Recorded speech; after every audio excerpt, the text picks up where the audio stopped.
It's the Mixed Martial Arts Hour with The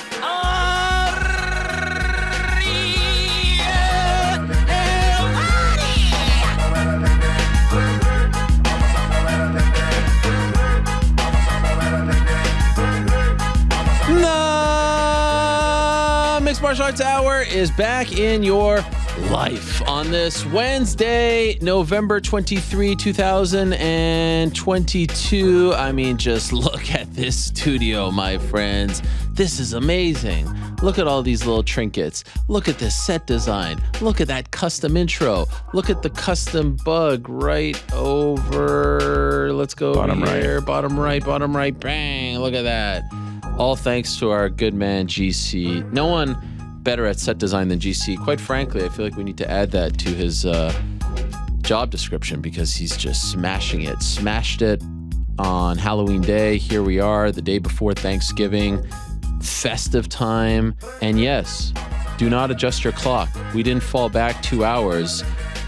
It is a special start time today. It is 11 a.m. Eastern, one of the earliest shows that we have ever done. And yes, I am wearing this beautiful hoodie. And yes, this is the reason why we are starting early, my friends, because the mighty Maple Leafs of Canada are playing in 3 hours for the first time in 36 years in over 13,000 days. The Canadians are playing in the Men's World Cup. Wow. Never thought I would see the day. It is Canada. It is Belgium. 2 p.m. Eastern. Please stop whatever you're doing. If you are a fan of mine, if you are a supporter of mine, if you are someone who has enjoyed my content, please watch them, support them, cheer them on. And I got to be honest with you guys, I am very nervous right now. This feels like a Bills playoff game to me. I have nerves. I have anxiety. I have anticipation. I have energy. I have that tingly feeling. I've never done a show prior to that. I don't do a Bills pregame show. I don't do a Knicks pregame show. This is very unique for me. I've never witnessed my home country compete in a men's World Cup. I was 4 years old the last time they were in the World Cup, the only time they were in the World Cup. That was 1986. World Cup fever is sweeping the nation. We just saw Japan take down Germany. We saw Argentina lose to Saudi Arabia yesterday. And this feels like an omen. Feels like good times are coming for the Maple Leafs in about 3 hours' time. So that's why we're going early. We're still giving you the same length, the same Wednesday fun, on the nose, all that good stuff. But we had to go early because how could I justify being on the air while my home country is playing in their first ever World Cup in essentially my lifetime? I was 4 years old. I don't remember 1986. They didn't score a goal. I'm expecting much greater things this time around. And I'm going to rely on those guys, behind this wall in the control room because I am nervous. I am all over the place. My mind is racing. My heart is racing. The adrenaline is pumping. And right after the game, the show, we're going to be watching the game in this studio. Beautiful set design. It's going to be a great time here at MMA Hour HQ. Let me tell you what we are doing on today's program. And of course, we are always brought to you by our good friends over at DraftKings Sportsbook, the official sports betting partner of the UFC and the MMA Hour. Download the DraftKings Sportsbook app today. And please use the code DMAR. Why are you laughing, Frank? It was just a really fun transition into that. For a special offer when you sign up, that's code DMAR only at DraftKings. What's so fun? It was good. We got it. Look, Canada. And I get it. The majority of the people watching this aren't Canadian. You're all probably like, I don't give a fuck. Move on. Talk MMA. I get it, but it's hard. I mean, it's the World Cup. I mean, it's the World Cup. All right. We're always the bridesmaid, never the bride. Let us be the bride just one time. All right. What are we doing on today's show? 3 in-studio guests. Yes. One major MMA event happening on the calendar this holiday weekend, Thanksgiving here in the United States. If you're celebrating, happy Thanksgiving to you and yours. One major event, and it's happening around 25 minutes from here at the Hulu Theater, right next to the Mecca, Madison Square Garden. It's the PFL Championship. It's live and exclusively on ESPN Plus pay-per-view. You got all those titles on the line. You got Kayla Harrison back. You got Marlon Moraes back in the PFL family. You've got Aspen Ladd making her PFL debut. You've got a lot of $1 million checks being handed out. You've got Olivier Aubin-Mercier against Stevie Ray. You got a lot. And so it's the PFL 2022 Championship, 12 fights total. And so 3 in-studio guests, all from that card. First guest will be Marlon Moraes, the recently retired and then unretired former UFC fighter, now back in the PFL family. I say PFL family because, of course, he was a former WSOF, World Series of Fighting champion.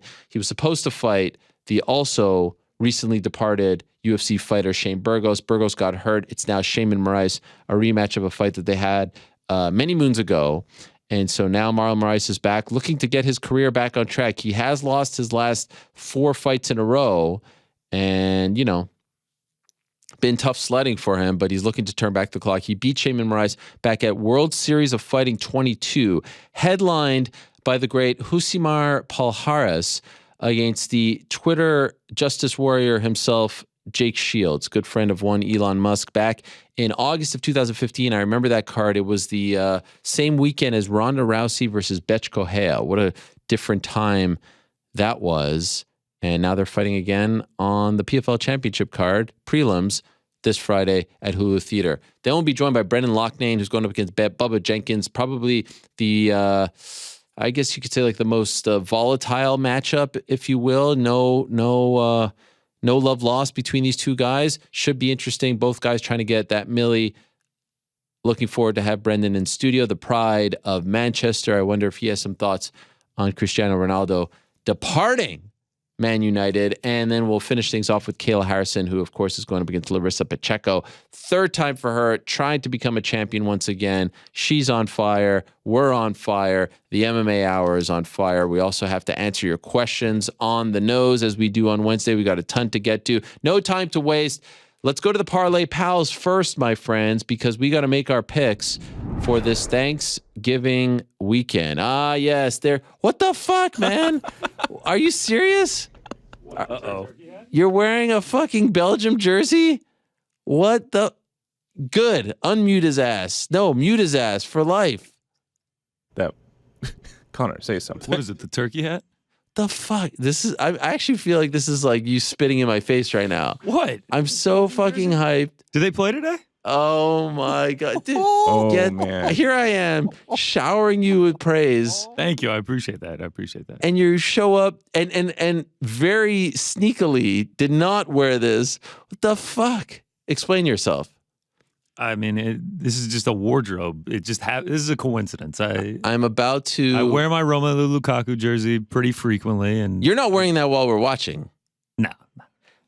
No, this is really this is really just to get at you. New York Rick, call up Ben the Bane. GC's last day will be today. On Monday, we'll have Ben the Bane in that chair. Someone who I have to say, I'm personally offended by this. If my wife were here, she would be. This was your intention to personally offend me? The man who rescued you from the depths of hell known as ESPN Radio Game Night? And this is what you're going to do? Spit in my face? I will remember this. It was kind of funny that he had left his mic on mute, though. Yeah, there's. By the way, no one. Frank muted me there. Don't get it twisted back here. The no microphone one has was on, and then it became muted. No one has ever. I mean, this is the most disrespect I've ever. I think he's becoming I'm gonna unhinged. spit on that jersey. Who is it? Who's fucking number 9? Romelu Lukaku. Who the fuck is that? No one cares about Sure, that you'll guy. be familiarized with him later. As He's he a blasts one piece in the of nothing. All right, well, What a great start. yeah. I mean, heard this many F-bombs this And here I am sitting here, and I'm like, oh, I'm gonna wear my Canada. Should I wear it, guys? What do you think? You're all like, yeah, you should wear it. I'm wearing a hooded. I'm wearing a freaking collared shirt right under here. I'm sweating my ass off here, and you guys make me wear this, and you're wearing that. Aren't you even more glad you wore it? Yeah, you know what? Counter If you feel betrayed, know that I don't every feel person- betrayed. I am betrayed. Every person in this control room was aware of the Romelu. We can Lukaku. also By the turn way, the air I conditioner on if needed. I think Frank actually bought it for him. Yeah, Why they do you not- even they have not that? only, Where did you get that with from? the winnings I got from... No, never mind. Listen, I put bargain basement? Jesus. Actually, that was Fucking the flea market. that was the thing, Frank. I put in a big bet on Belgium for Euro 2020. Obviously, didn't work out for me. That's why I have this. Yeah, I've had this plan. Disrespect. You can see him dying. As on soon air. as It's I amazing. found out that Belgium would be playing Canada, You've been and planning this showed- moment Oh yeah, for like yeah. 8 months. I told everyone. Srinivas knew about it. Wow, I feel betrayed by all of you. Yeah. You know how most disappointed in. The one who always looks out for me is Joe. Joe on the side would be like, yo, I just want to give you. Joe was the biggest encourager of it. What? Wow. We actually all met up for breakfast this morning and had Belgian waffles. Fuck Belgian waffles. I spit on your Belgian waffles. Great way to start the morning. This is how insane I am when it comes to my teams. I went to an open house thingy at a middle school last week for my older son, and I'm sitting there wearing a Montreal Expos hat. And the guy, the head of the school, looks at me with a smile, and he's like, "Oh, Expos, are you a Nationals fan?" And I say, "No, absolutely not. I'm not a Nationals fan." Now, this is in front of all the parents. And I say, "No, I'm not. I hate the Nationals. I despise the Nationals." And he goes, "Oh, really? I thought you'd follow the team. Weren't you happy when they won the World Series a few years ago?" I was like, "No, that was one of the worst days of my life as a sports fan." And he's like, "Well, thanks for the team." Now we're going back and forth in front of all the parents. My wife is like holding on. She's like, "Can you please stop? This is getting embarrassing." I was like, "How's that Juan Soto treating you? You guys miss him?" And now it's getting super awkward. I don't give a fuck. I take this shit personally. So right now you have drawn a line in the sand. You are now that guy. You are now the Washington National guy. I'll say this. How offended you got about It matches the getup. Yeah, it goes well with it. But this is a low blow. Nurkirk, what do you have to say about this? I mean, I can't believe we spent 5 minutes on this, but I can't move on. yeah, I feel like you're rattled. I am rattled. I think there is mission accomplished. I haven't seen you this upset. There is an enemy within us. Yeah, I told Rick Are we about even it. going to be able to do Parlay Pals? I don't even know. Is it Parlay? Yeah, or are we Yeah. just doing a parlay? All right, I mean- let's get on with it. Apropos on the day that we find out that Artem Lobov is suing Conor McGregor. It is apropos. Yeah, wow. No loyalty in this freaking game. All right, let's randomize it. I know Frank is real nervous about I'm this. turning my back. Here we go. I'm not looking. Can we get him off the screen? Thank you. Dun, dun, dun. I need this bad mojo. But I hope Look England Look at the wins bad. The golden 5-0. generation. Okay, this works out. Rick this works first, out okay. Frank second, Ariel third. And once again, I said this before the show. I mean, I am just leading the league in last place. You really picks. are. I'm always going last, but I like my pick for this week. I also like my pick. Yeah. All right, Rick, lead us off, man. Easy pick for me. All right, get some music. Super easy pick. Frankie, are we doing music? Thank you. Looking at the lineup. By the way, obviously we're all picking from PFL Championship. That's the event going on this weekend. I'm going to take Magomed Karamov. Wow. That is that dude's a beast. If you've ever seen him fight, that's one of the. Obviously, there's a few on here that I had my eye on, but that's the one I really want. Magomed. Minus 460 for Magomillions, as they like to call him. Magomillions, Yeah. that's right. Against Gleison Tebow. By the Don't way, get that nickname by accident. this is actually great news. I appreciate you doing this because that means they're going to lose because of the curse. Because you are a walking curse. So thank you. So for doing that. Finally, It was someone brought it up. selfless. But That the was my jersey- intention this entire time. No, The fuck jersey you, has Frank. a- Hey, okay. Frank, fuck you. All right. All right. Yeah, Magomed Karamov now minus 550. His last two wins are over the two welterweight finalists. That's gotta hurt. Yeah. The man. He's buried on the prelims. All right. Who's He's not next? Fighting for $1 million. Frankie up next. So PFL, Yes. MSG, Hulu Theater. We know what you're going with. Go ahead. Yeah, come on, dude. I'm gonna go with Get it, Kayla boys. Harrison. Ah, shocker. Oh, we should be Easy. excited for each other. I feel like the Parlay Pals is falling apart at this Yeah, point. well, you started it, Frank. You started us this Yeah. morning, and you're just like, I have to pick first. It has to be me going first. That is true. Who's next? So you're going with just Kayla via like money line? Money line. Kayla All right, money Kayla minus money line. 750. We got some ground to make up, boys. We're 2 picks in, and we're at minus 303. She's 750 on man, Yes. best fight odds. They haven't been updated. Dude, especially PFL this week. They have been lacking. Shout out to Best Fight Odds? FightOdds.io. Yeah. Wait, what is that? There's another one called FightOdds.io. I just turned around. I was like, ugh, just like a jolt in my body. Golden generation, baby. By the way, Belgian people, they're lovely people, but today we're enemies. I'm sorry. As it should be. Yeah. Okay, who's next? Oh, That's me. you, buddy. Oh. Yes.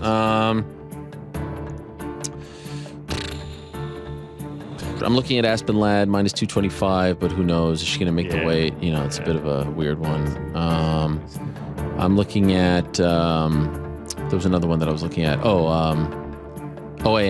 Minus 360 for OAM. Minus 425 now. Oh, Jesus. What is Dakota Decheva? Minus 425 as well. I'll go with Dakota. All right. You don't like that one? It's fine. Why? There's another one that I like that I was hoping you'd touch on, but that's okay. We got Who? plenty. Ante? Ante's a good one, but Who's the other one? I think Natan Schultz. That's a. Yeah, but I don't know. Jeremy Stevens knocks him out. Who knows? When's the last time that's happened? Dakota looked good in her last fight. I mean, she's No, it's good. It was British Muay Thai more. champion. I really like Natan. That was one of the other ones I was considering. But no, Dakota. We're good with Dakota. all right. Fine.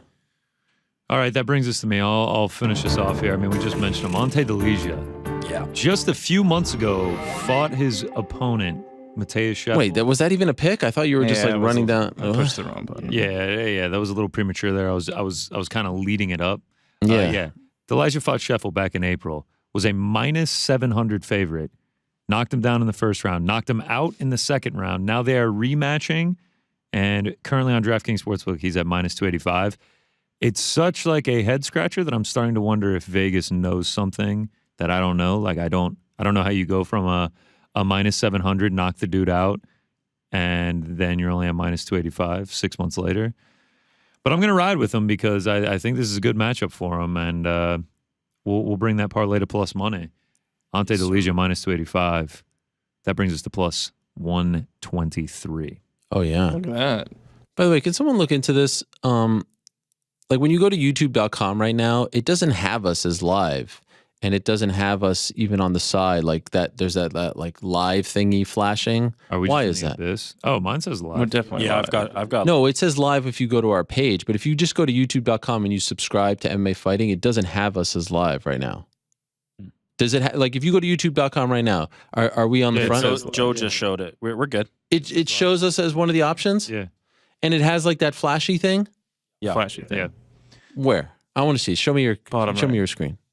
What bottom right? I'm not talking about YouTube.com/MMA Fighting. I'm talking YouTube.com. YouTube.com, the first thing I saw was the Yeah. MMA Hour and a live. I just thing. typed in MMA Hour to the search. This is crazy. Yeah, this is great.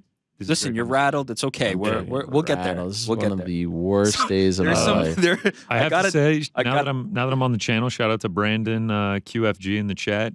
He says Ariel is not staying for the game after the show. Oh, 100%. I got a. We already 100%. placed our food order. He Well, won't be here. I thought we were in this together. I thought we were like. You've now seen the real side. If anyone was wondering, people keep talking about like me cussing and whatnot. I cuss a lot. Okay, I've had to silence myself for the past 10 years or so in order to be like Mr. PC. This is the real me. All it took and was you- one Connor jersey. Well, we've been doing it for the last few months now because if you feel the wrath of Hiawani, the potty mouth comes out. Yeah, I'm not gonna lie. I thought it if was the you turkey hat at first. And if you mess, with the red and white, it comes out even stronger. What were you On gonna that topic, I got a text from a mutual friend of ours Yes. who said, "Not me in the car with my Kids? 7-year-old listening to Ariel drop F-bomb." Blame him. F-bomb. Blame him. Who is it? You don't want to say? I don't want to say on air, but a mutual friend. Oh God. I'm sorry. I'm sorry to all the kids. Listen, bless. if you're looking for someone to blame, you to Frank. here I am. Right. I'm excited. That had some like personal. Only the second time in the history of the program I'm wearing a hoodie. I'm excited, and my mood has just been shot. I feel like that one has been in the holster for a while. What Frank. has? The This FU is to the one. Yeah, the double down. I think. I don't even remember saying it. Blacked out. Legit. Yeah. Everything that happened in the last 18 minutes has been a blur. Do you even remember who you picked? I don't even remember. I don't even know why I'm here. I wish I was home. You know how you don't get in trouble like this? You just wear a black shirt every single day. That's true. Facts. You just don't play. You just don't play the game. All right. Quick update: Spain up on Costa Rica early. For GC's picks, go listen to No Bets Barred. Let's answer questions. I'm being serious. Wow. Yeah. Wow. Well, I was gonna have a little redemption story in my picks here. No, go listen to No Bets Barred. I feel personally offended. Unbelievable. All right, let's go to the No Bets Barred. You want to mess with my Canada team? These are the ramifications. Maybe we'll squeeze it in at the end, but we actually went longer than I wanted to because we only have 40 minutes. Hopefully, where are the picks? Where are the questions? Which Slack. ones do we want? Comms. Oh, we are doing. No, I said go to no. Okay, just go through them. Jesus Christ. fucking. I have You no did say control. let's I have. go to No, the- You said go to No Bets Barred. I said go to the podcast. Okay, go with I it. thought you meant. I've I've lost control of this damn show. I'm giving no breakdown then. Moraes under 2.5. Can't trust Marlon Moraes' chin, but he can also crack. So what happened to no breakdown? Sadi Busai, Swedish Denzel Washington. How am I going to bet against them? Rob Wilkinson, just knocking everybody out. There's my breakdown for that. I'm also on the under 3.5. 18 I went to fights. blow my nose in that in about 4 hours. Go ahead. 18 fights. You can wipe the wings on, too. Only been to a decision once. Yes, we'll use it as a towelette. sauce Moist towel. towelette. Ante Delija just gave the breakdown there. Brendan Loughnane got a good line on him.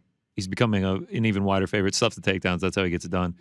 Harrison Pacheco, over 1.5. We've seen him fight 8 rounds. Haven't been to a decision. Parlay 1, bang.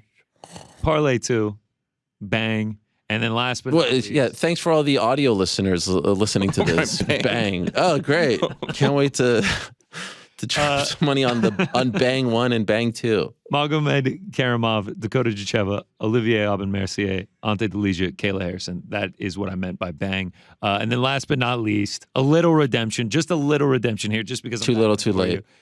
It's the Helwani parlay. I mean, look at this guy. I had look to at take the that. picture pre-show. Canada plus 1.5, Bills minus 2.5, minus 109. Helwani parlay. I'm writing. That is my bet slip right there on the screen. I'd say best breakdown I've had so far for the biggest night in MMA. I feel like Biggest that's sweet. That's a nice little touch on the end there. Come on. Felt a bit like a token touch, if you ask me. Listen, I put my hard-earned money Hollow. on the Maple Leafs. Well, we So, appreciate that. A nice little Belgium 1-0 win covers the spread, and Belgium. Oh, fuck off with that shit, man. Jesus Christ. I'll take a draw, by the way, against Belgium, but I think a draw would be a fantastic. draw would be okay. I mean, we have higher aspirations, but we'll go with that. All right. Now we seriously are a little bit late, so let's go to the questions here. All right. Time now for everyone's favorite segment of the week. It is time. Q&A, MMA fans. Ladies and gentlemen, Put a little bit more into the shoulders there. From the man himself, Ariel. There we go. I need to compose myself. Live from the Box Studios in beautiful New My York man City. Lewis got me all the It's on the nose. I feel like we've And gone now, too far on to the other answer your extreme. Like we went from Get out of your seats 85 and camera on your changes feet to now because none. Just here he watching is, you. Yeah. Ariel Helwani. Yes, there I am. All right, Lewis told me, moderator Lewis told me that he has some World Cup questions on the back end for me, but to cleanse my soul of the disgusting Benedict Arnold move that we just saw from GC, a man who I have personally, essentially like I've laid down on a train track with a train coming through for him throughout the past year and a half, and this is the thanks that I get. As I've often said to his good friend TST, there's no loyalty in this game, and we saw it firsthand. So don't blame me for the potty mouth. Here's some pro-Canada questions. Yeah. Ahmad, salam alaikum, Ariel. I was initially thinking about asking an MMA-related question, but today's a special day. Thank you, Ahmad. Thank you for being a good friend. The Green Falcons of my Kingdom of Saudi Arabia have conquered title favorites Argentina in a match that will forever be in Saudi's memory. Mazel tov. My question is, how are you liking the World Cup so far, and specifically this match? Much love to you and the team. Probably the biggest upset in the history of the World Cup. I don't think probably. I think it is. I remember Senegal beating France back in the day when they were defending champions. I think that was 2002. But yeah, that was incredible. Now, I think Spain lost their first match back in the day and ended up winning it all. So, all is not lost. We also saw Germany lose today to Japan. It's amazing. And what it is giving me is hope for Canada to pull off the big upset. What are they right now? A plus 450 or something? Plus 550 on the money line. Plus 550. Jesus, no respect. Claudie Faucon says, I have a general question, non-MMA related, but I'll start with the MMA take. The Belgian Jan Kehagans is a fan of yours and is en route to becoming Cage Warriors featherweight? Yeah, I guess it's featherweight champion. Sunday, he beat the last challenger by flying knee 25 seconds in. Get him on your show, please. We'll see what happens today. Now, my question, are you more into raw kitchen tissue or soft tissue out of a box to dry up your tears after we smoke you Wednesday in Qatar? What the fuck is going on? Why did I show up today? Oh, man. Let's go, Red Devils. Sincerely yours, Claudie Faucon. Hey, Claudie. That's for you. Give me something good. Oh, here's Dominic. Ariel, what's the plan for Canada versus Belgium? Watching with the crew, the family. What's the crew, Helwani household eating for lunch during the game, if anything at all? Cheers to you and the crew. Lewis says, take us home with a promo to end all promo. Here's the thing. We are watching it here. It's going to be myself. It's going to be Frank. It's going to be Joe. It's going to be Andy. It's probably not going to be New York Rick. He has his daughter's birthday. Happy birthday to his beautiful daughter. So he has a good excuse. GC has now been excluded from the plans. I'm sorry to tell you all. We're going to be sitting here in the studio. We're going to be putting the game on this screen. It's going to be an incredible time. And my kids don't know that I'm watching it. They don't know that I changed the time of the show. And then I'm going to go home and I'm going to rewatch the game with them, pretending like I don't know the score, and we're going to relive the moment all over again. I got to be honest with you guys. That's very special. I am so excited for this. I grew up, I was always, soccer is a big part of my childhood because my family is from the Middle East. And my uncle, who a lot of you now know, Gad said, fancied himself an amateur soccer player, was very good at soccer. My grandfather, very, very good at soccer. All my cousins, uncles, all very, very good at soccer. That was the sport that they all cared about coming over from Lebanon and Egypt. And I have memories of watching the World Cup dating back to Italian 90. I was 8 years old. Mexico 86, too young. I went to a World Cup game in 94. I went to Nigeria against Argentina, which ended up being Diego Maradona's last game at Foxborough. And I've loved it, but I've never been able to see Canada play in the World Cup. To me, Canada is, Frank Yallop. It's Martin Nash. It's people like that. Craig Forrest. They were a part of, the TSN coverage of Canadian soccer, but they were never factors in CONCACAF, let alone on the world stage. And so to see them, even I keep seeing like the schedule and I keep seeing them up there and I'm like, wow, I can't believe the flag is there. I can't believe that we're actually playing. You have to also remember, Canada never gets to play in anything on the international stage outside of hockey. Basketball, we never make it, although that's going to change in 2024. Baseball is sort of non-factors. World Baseball Classic had a nice little run a few years ago. Football, non-factors, American football. So this is huge. This is very, very exciting. And I've been watching Instagram videos on my phone and I start to get emotional. I start to tear up. Watching these videos. It's making me nostalgic. It's making me proud.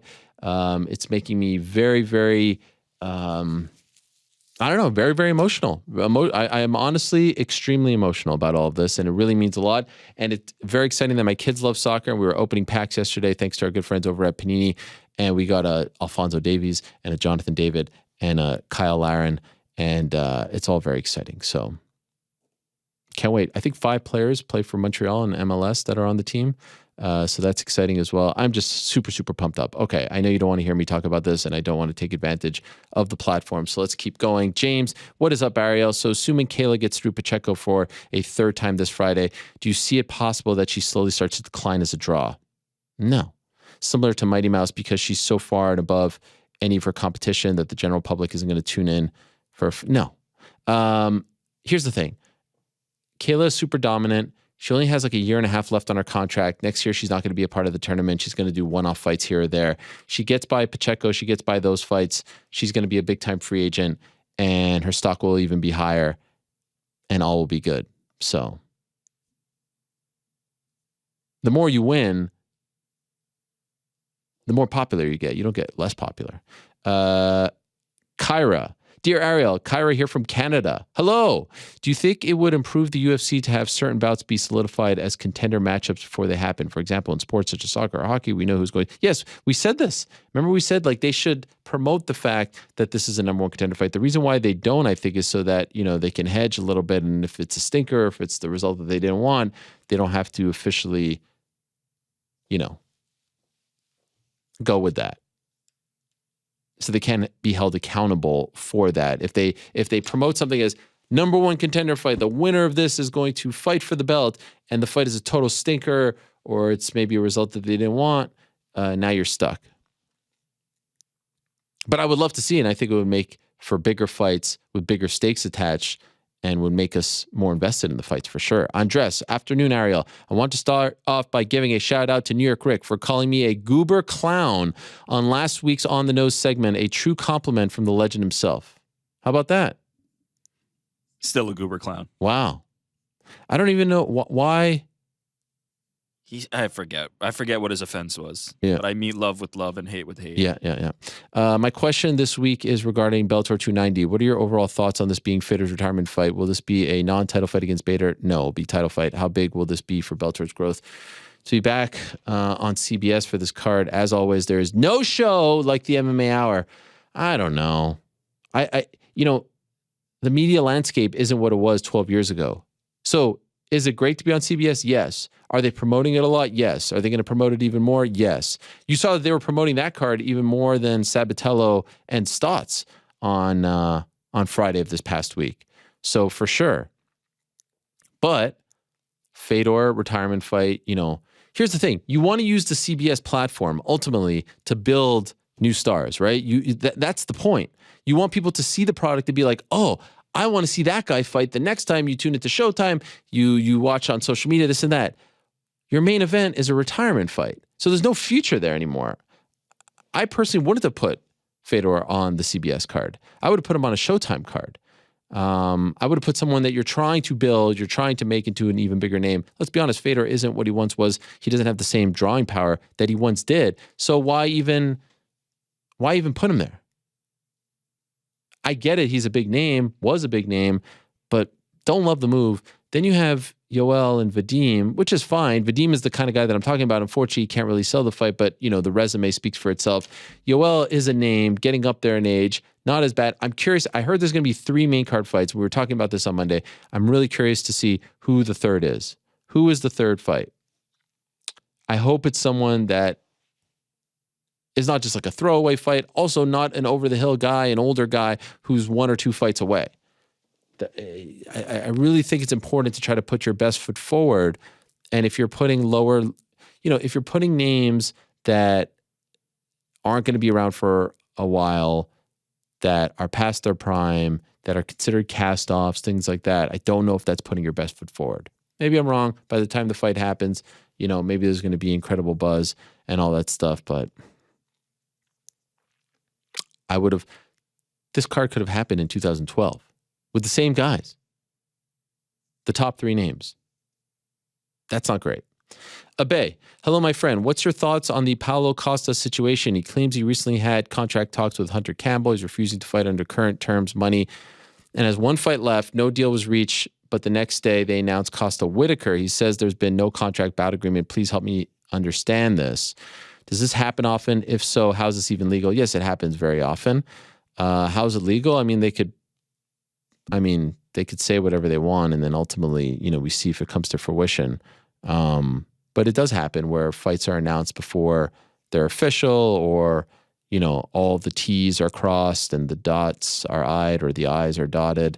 You get what I'm trying to say. 2, are the UFC trying to force him to reject the fight as it adds fights to his deal? Good question. I don't know their motives. I do know that one thing that they like to do when they're close to getting a fight done, they like to put it out there, get people excited, and if it falls through, there's a scapegoat. So now, if this fight doesn't happen, we know that there's a scapegoat.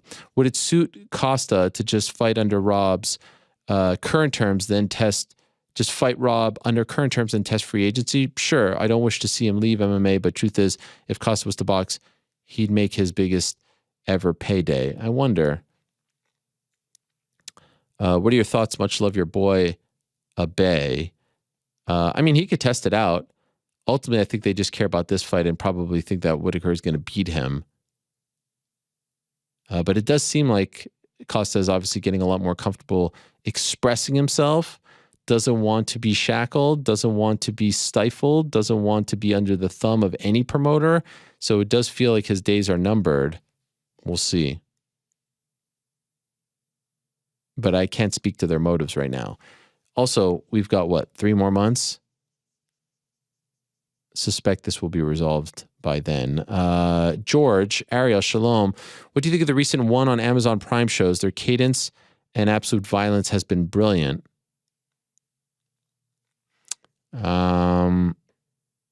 Yeah, I guess. What do you guys think? Have you guys been watching it? I've been watching them. Yeah. How are they? I like the shows. I don't feel like they. I don't know. I feel like they should feel like a bigger deal. Yeah, the promotion and presence is not much different. I'll say, like, it doesn't feel like as a more significant event. But you have to imagine they're picking up a bunch of viewers just by being on Amazon and having that tile and having that ability to discover it. And the action to this question asker's point has been really good. Yeah. I don't know. I feel like I don't see ads anywhere. I don't see banners. I don't see I don't know.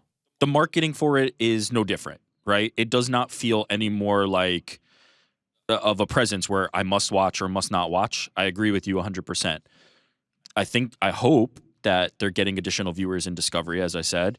And the action is really good. Like, one has a very compelling product because they've got really solid MMA, but they've also got like the best of the best in terms of striking. Like their kickboxing and Muay Thai roster is really, really good, like insanely good. And then now they're doing great submission grappling. So they've got a good product, but the marketing is lacking. To your point, it is true. The one next week with Rainer de Ritter on, I'm incredibly excited for. But have you seen any sort of promotion for this? Any marketing for this? No, I mean, honestly, the only reason I even knew that he'd be fighting on it is because Tapology, and I just happened to click on it. Yeah. And these fights are airing in prime time here on Friday night. Friday night, too. Yeah, it feels like they shouldn't have much competition. They're a little on the later side, I'll say. Like, by the time the main event rolls around, it gets pretty late. But yeah. I think the real test is going to come for them as a promotion when they come to the U.S. Who's going to be on those cards? How are they going to promote them? Where are they going to be? You know, is there any sort of brand awareness here? Are they able to sell tickets? Are they going to a place where any of the fighters on the roster are draws? Because remember, there aren't a ton of American-based fighters. So are you going to be able to sell tickets based on the one name alone? That, to me, is going to be the real test for one. Completely agree. The U.S. presence is important. And I don't know if they have one right now, other than, the DJs of the world. Where's Sage Northcutt at? Yeah, I mean, it's a fair point. Maybe not on the MMA side, or absolutely not on the MMA side. Let's just call that what it is. But between some of the kickboxing and some of the grappling, there might be some people that can draw locally, but that doesn't a promotion make. They really need some help in terms of the marketing, and they really need to get some American stars. Yeah. They were making a push a few years ago with Eddie, with Sage, with DJ, but then not so much lately. They haven't really saw. Yeah, and when's Soldich fighting? I thought he was going to fight on Next one week. of these. Yeah, is he fighting on the December card? He's on the RDR card. Yeah. That's what I'm talking about. That's your point. Yeah. Why do I feel like that hasn't been mentioned anywhere? I'm not gonna lie. I had zero clue about that until I dug deeper into the card. If I don't know about this, what are the chances any casual fan knows about this? Like, that in itself, there should be videos, the big debut, all this stuff. I want to say he's like 4 or 5 fights down too on the card. What the hell? I was very excited about him. Main card opener. Murad Ramazanov. One on Prime Video 5. Yeah. Here he is. I'm looking on Tapology. Renier Derrider for the one heavyweight championship against Anatoly Malkin. Oh, so which is kind of crazy. So RDR is moving up. Yeah, but because he's replacing Arjun. Well, Arjun got hurt. Yeah, that interim belt, but that would be 3 weight classes. Gee, why don't we know about this? Come on, you know about this? I've been watching the one shows, so yes, because they're promoted within the shows. But you have to do promotion outside of the shows that people are aware of. I mean, that's actually a really big fight. Yes, I feel like they should be pushing René de Ritter harder. Yes. Like, he's an absolute stud. 16-0. Champ in multiple divisions.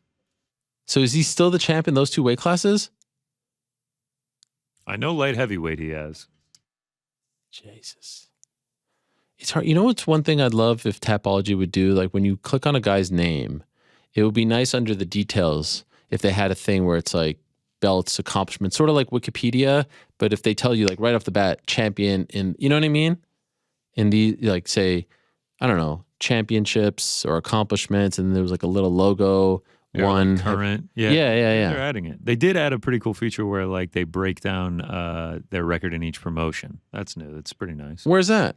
So, like, if you, like, click on the fighter and, like, scroll down, and it'll say, like, Reiner de Ritter MMA fight record, 7-0-1, 3-0. Oh, fighting. That's really cool. Yeah, it's a nice addition. Shows you how they won. I like that. Yeah, nice addition. So always adding stuff. Maybe that'll be That'd nice. be nice. Yeah. All right, back to the questions we go. Where did they go? Questions? Here they are. Hi, Ariel. Well, we'll go to our one experts in the back for this one again. Was just wondering what your thoughts were on Christian Lee becoming 2-weight champ in ONE FC. It's actually ONE championship. By the way, I like ONE FC better than ONE championship. At just 24 years old. Hard to believe that he was moving up in weight going against the former champion who was stripped because he missed weight. So there was an even bigger weight discrepancy going into the fight. As Chael said, how good is Christian Lee? Would appreciate your thoughts. Love the show. Thanks, Ariel. Yeah, I think because of the age, there's a lot of potential there for Christian Lee. And also much like his sister, Angela, because he has two sisters. Yeah. Much like Angela, they are as tough as fighters and humans possibly come. So he's in every fight based on that. He took an absolute beatdown in the first round of that championship fight and came back to win. So yeah, I think he's a legit super prospect. I think obviously, you know, the talent pool and who he's going to be fighting over at ONE is different than what he would potentially see in Bellator and what he would potentially see in the UFC. So, or even in PFL. So, it's hard. It's hard to gauge. I think ONE, in terms of ONE, unless you have a great second or foil in the weight class, I think it's very hard to kind of do that kind of comparison and see how they would rank across, you know, the different leagues. Like De Ridder is an example of somebody who it's kind of hard to place compared to competition outside of ONE. But suffice it to say, huge prospect, like legit huge prospect, has all the talent in the world and the motivation and the drive, and is absolutely as tough as they come. So it's hard to, you know, doubt that mix, you know. But as with all of this, like, unless I see him versus somebody whose skill set I've seen tested against the best, I don't know. I really don't know, and it's hard to gauge. Shout out to Brandon. Shout out to Clow. Shout out to Sam Kennedy, all in the YouTube chat, thinking that I'm annoyed by these questions. No, listen, I answer the questions that you guys ask. And as moderator Lewis has told me time and again, 99% of the questions are UFC related. We don't decide that. They're questions from you guys. So if you want us to talk about other things, ask about other things. By the way, I feel like moderator Lewis kind of got off the hook a little easy there. By the way, I'm just With which one? Last week? This week he drops in that terrible, heinous question About Belgium? about Belgium. Yeah. It's just like we just moved on from it, you know. That's a great point. Still rattled, you know, still I think rattled. he was Way in to on the poke Jersey the scandal beast, too. man. Still rattled. I saw the Twitter conversation going on back and forth. Still rattled. You know, I just don't know how to feel. Loyalty is such a big thing for me, you know. I just don't know how to feel. Knuckle Sandwich. Recent discussions with you and DC about the GOAT and recent controversial judging decisions have got me thinking about how important judges have been for the legacy of some of the GOATs. Here's a few examples. Curious to hear your thoughts on this. Khabib, as DC said, the fact that Khabib never lost vaults him up to the GOAT list. I had Khabib losing to Tebow. What would that one loss on his record do to his GOAT status today? I mean, it would be detrimental, right? I mean, I think that Khabib's GOAT status is arguable. I'm so sorry to say that. This is not me getting into politics or any sort of commentary on how I feel about anything. If you think that Khabib's GOAT status wouldn't be affected by a loss to Gleison Tebow, you're insane. And if you even think that his current GOAT status, given his current record, isn't debatable, you're also insane. Only 3 title defenses. I agree with you. You're all out of your minds. I'm sorry, but you're out of your minds. You cannot compare. If everyone is available, you cannot compare his resume to John Jones's resume. You can't. You can't compare what he did to what Anderson Silva did. You cannot. You can't compare what he did to George St. Pierre. You can't compare it to even DC. You can't. I'm sorry. How is this even a question? And why do people take it so personally when you even question this? I'm not saying he can't be included. I'm not saying it's definitive, but just look at the numbers. Look at the resume. How could you even, like, based on factual evidence, compare the two? How? Explain me. Does anyone have a good, not how good he could have been, not the fact that there's a 0 on the other side of the record. Just look at the defenses. Look at the resume. Look at the body of work. It's not comparable. The 0 elevates him. The 0 elevates him. It does elevate him. But I agree with you. I completely agree with you that that is the case. That's not the only thing. And most of our MMA GOATs have losses. I think this question is a bit odd because it's like you're basically assuming or imagining Khabib's resume, but now you just have one loss instead of a win. But in reality, once you have that loss, it changes the whole scope of how his career is handled and managed and all those things. But no doubt, Khabib benefits from the 0 the same way Floyd Mayweather benefits from the 0. There's a legit argument that you can say Floyd Mayweather is the best of all time, one of the best of all time, but it is extremely elevated by the fact that he has never lost. And there are lots of fighters, Muhammad Ali, obviously, Sugar Ray Robinson, lots of fighters who have lost before and are still more widely considered the GOAT. But the 0 elevates, but ultimately I agree with you. I don't think that it's as easy as just if he had a loss instead of a win, compare the resumes, because it would have changed the whole scope of history. But I'm with you. Number 2, he says, John Jones, similar scenario. I had Jones losing to Gustafsson and Reyes. What would those 2 losses do to his legacy today? It'd be gigantic.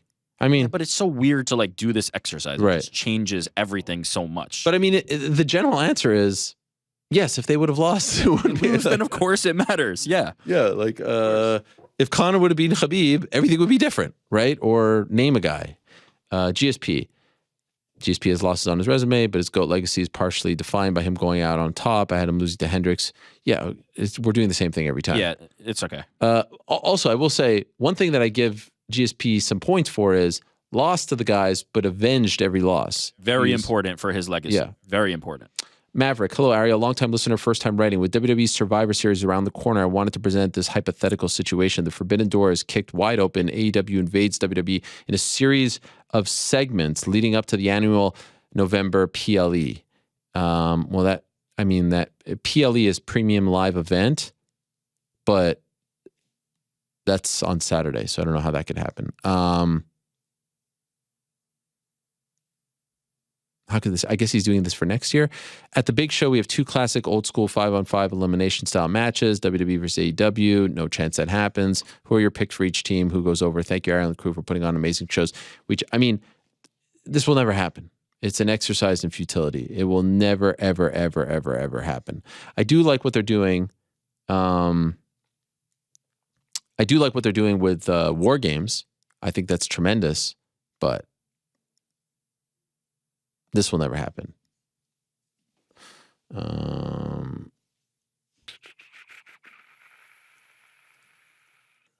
Let's figure out that we're having some concierge problems. Not the day to have that, as everything needs to be quite tight. So shall we figure that out? Yes, we shall. All right. It's time I'm answering questions. I'm responding to texts. There's a lot going on here, Frank, We got you. Scott, good day, Ariel. Happy early Thanksgiving to you and the rest of the MMA crew. Thank you. Spoiler alert, this past Saturday, MJF won the AEW World Heavyweight Championship. Tremendous. In true heel fashion, it was beautiful. This got me thinking, who are some of your all-time favorite heels in MMA or wrestling? I actually enjoyed when Brett was a heel in the U.S., but a face in Canada. I thought that was super, super smart. Stone Cold, didn't love his heel turn. The Rock as a heel was tremendous. Piper, I always loved. I would actually say number 1, believe it or not, Mr. Perfect, Kurt Hennig. Loved Mr. Perfect. Dun, dun, dun, dun, dun, dun, dun, dun, dun, dun, dun, dun, dun, dun, dun, dun, dun. Riley, what's up, Ariel? Question for Frankie. A few weeks back, he mentioned he likes the PBS Space Time channel. I also do. Frank and I also do the same thing in our morning routines with the socks. Wow. Frank. I know, right? Birds of a feather. I think we're cut from the same cloth, if you catch my drift. Anyways, wondering if Frank could name some of his favorite Franks throughout history and culture. My favorite Frank would obviously be Frank Costanza. Not Mysterious Frank. Duly noted. So for me, yes, Frank Drake, the astronomer. Yeah. Frank Black, lead singer of the Pixies. Yes. And then Frank Herbert, the author of Dune. Some other options, courtesy of Lewis: Frank Mir, Frank Sinatra, Frank Ocean, Frankie Lampard, Frank Thomas, Frank Bruno, Frank Miller, Frank Shamrock, Frank Vincent, Frank Oz, Frankenstein, Frank Zappa. Stop me if you like any of these. Frank Trigg, Franklin Delano Roosevelt, Never heard of him. Frank Williams, Frank Reynolds, Frank Castle. Frank Castle, that's the one. Yeah, I mean that's a good one, but Would have no idea who that is if you didn't write the Punisher next to his name. By the way, Yes. you didn't say any MMA heels, but we have to. I mean, I know Well, it was you're- a wrestling I know You're question. rattled. Well, he said wrestling or MMA. Did he? Oh, fuck. Chael Sonnen, come on. Mm. There's nobody who played the heel better than Yes, but Chael. is there an argument to be made that he was kind of like a good guy heel? No. Yeah. There's an argument that he became a fan lovable. favorite by like The Rock. Like you said, the Yeah. Rock was a great heel, but God, he was amazing. He got over. The but fake belt and everything. Chael is he's the gold standard, the best. What was it? Password not required. Username not required. His catalog is Open the practicing your jujitsu. Amazing.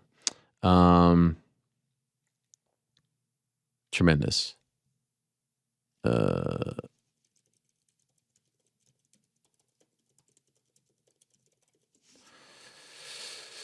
We continue. yeah. Big money. Do I still come across as rattled right now? Nah. Nah, we're just flowing. Let's We're go. flowing, man. We're good. We're Solid. so much stress. You the man. So much stress.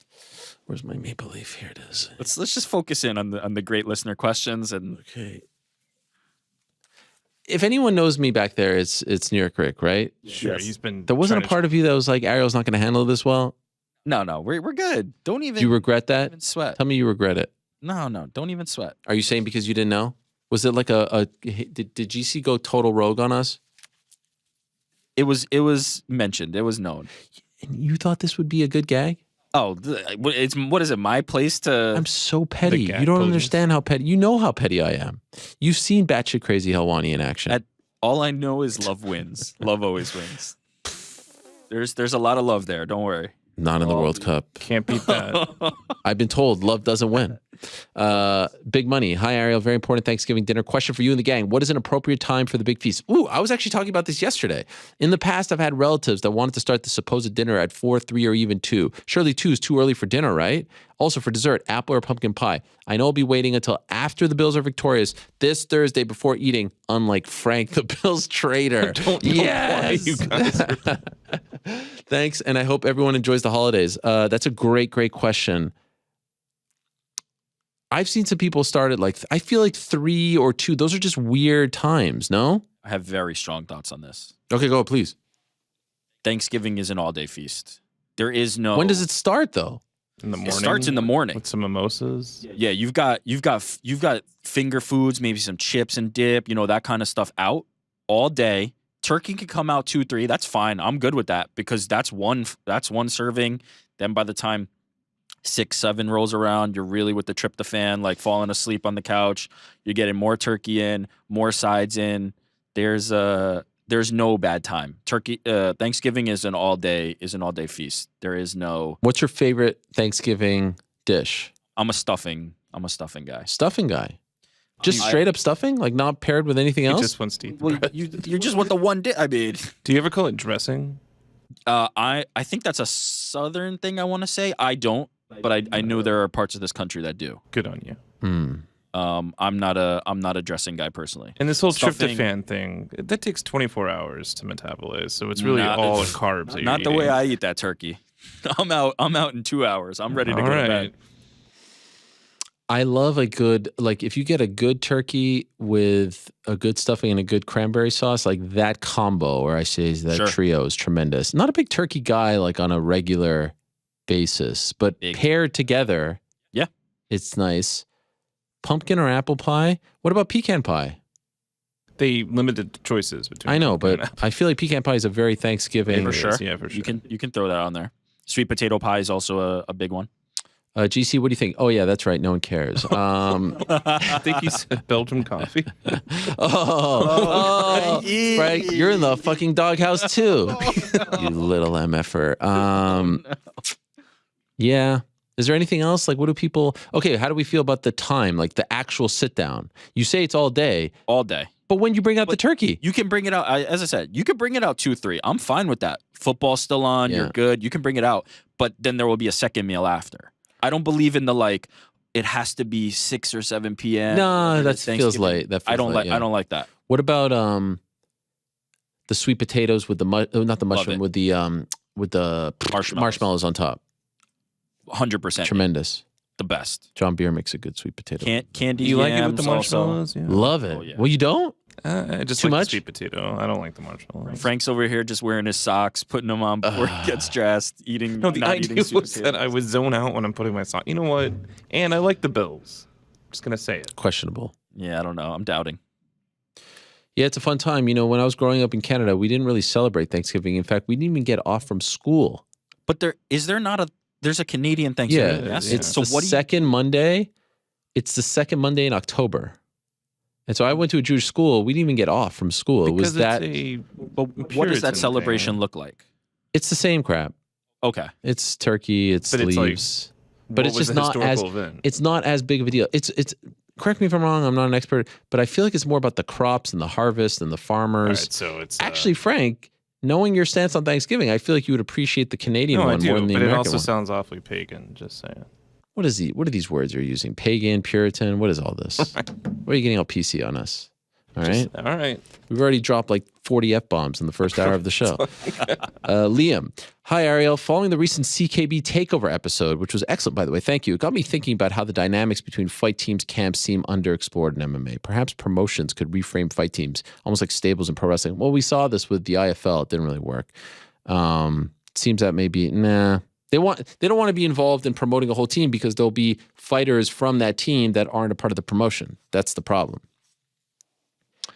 Thanks to all and keep up the good work. Were you alerted to your shout out on Inside the Ropes magazine where your HBK intro deal with JRC was mentioned? No, I wasn't. But shout out to Inside the Ropes. Sam, hi Ariel. I'm doing Movember this month. Shout out to GC to support men's mental health because 3 weeks ago I lost my best friend. I'm sorry to hear that.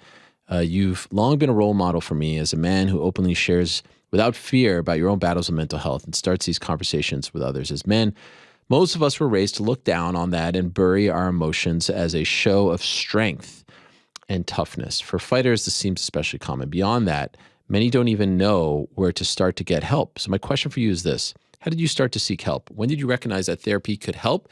And what was your process of finding your long-term therapist? Cheers to you and the crew. Well, again, Sam, I'm very sorry to hear that. At the moment, I don't speak to a therapist because I felt like, I got everything that I needed out of it. It lasted about a year and a half. When I look back on times in my life, I was definitely down, definitely super anxious, super nervous kid, at times depressed. Definitely when I was in Syracuse, I was 1,000% depressed. And I even went to a guidance counselor once, but I didn't like the guy and I never went back. And I probably should have gone more often because I was really, really down. I used to say this to myself, like I felt like there was a black cloud hanging over me when I was there. The reason why I spoke to a therapist most recently was I got the call to go do an NBA game for ESPN. It was Bucks Pacers. And I was almost like paralyzed with anxiety where I felt like I couldn't physically go. Like the idea of going, of leaving my family, relatively early in the pandemic, I couldn't do it. And I felt so nervous and so sick to my stomach that I realized it's time for me to talk to someone. So I did. And this was also around the same time, it was February of 2021, where I was starting to feel like the end was coming at ESPN and I didn't really know where to go. And I didn't know, what the new chapter would look like and where my home or homes would be. And I just felt like I needed to talk to someone who was not a family member, not a loved one, like someone who doesn't know me, who's completely oblivious to the history and independent from all of this. And it really worked. And over time, we were able to talk things out. And I felt, again, I really did feel like clouds were opening up in my brain. Like I felt after we speak, and sometimes there were emotional chats, like I would feel this weight lifted off my shoulders. I would feel this relief. And I would also start working out more, and I feel a great sense of relief and clarity after working out. And, everyone has their own formula. Everyone has their own medicine. Everyone has their own path, but I do feel very strongly that everyone needs some kind of help. Now, you may not need it every single day, 7 days a week, 52 weeks, 365. You may not need it for a long stretch of time. But as my therapist at the time told me when we said goodbye, she's like, I'll be here if you need me. Like, you can call me up and, I will be here. No problem. And I didn't know that was a thing either. I didn't know that you could call someone for help if you needed them. And then I always used to think it's like, oh, if you have a therapist for life. I know that sounds stupid, but that's the way I viewed it. And no, you can use them for a little bit, you get better. And then if you need them again, just like a doctor, you could go back to them.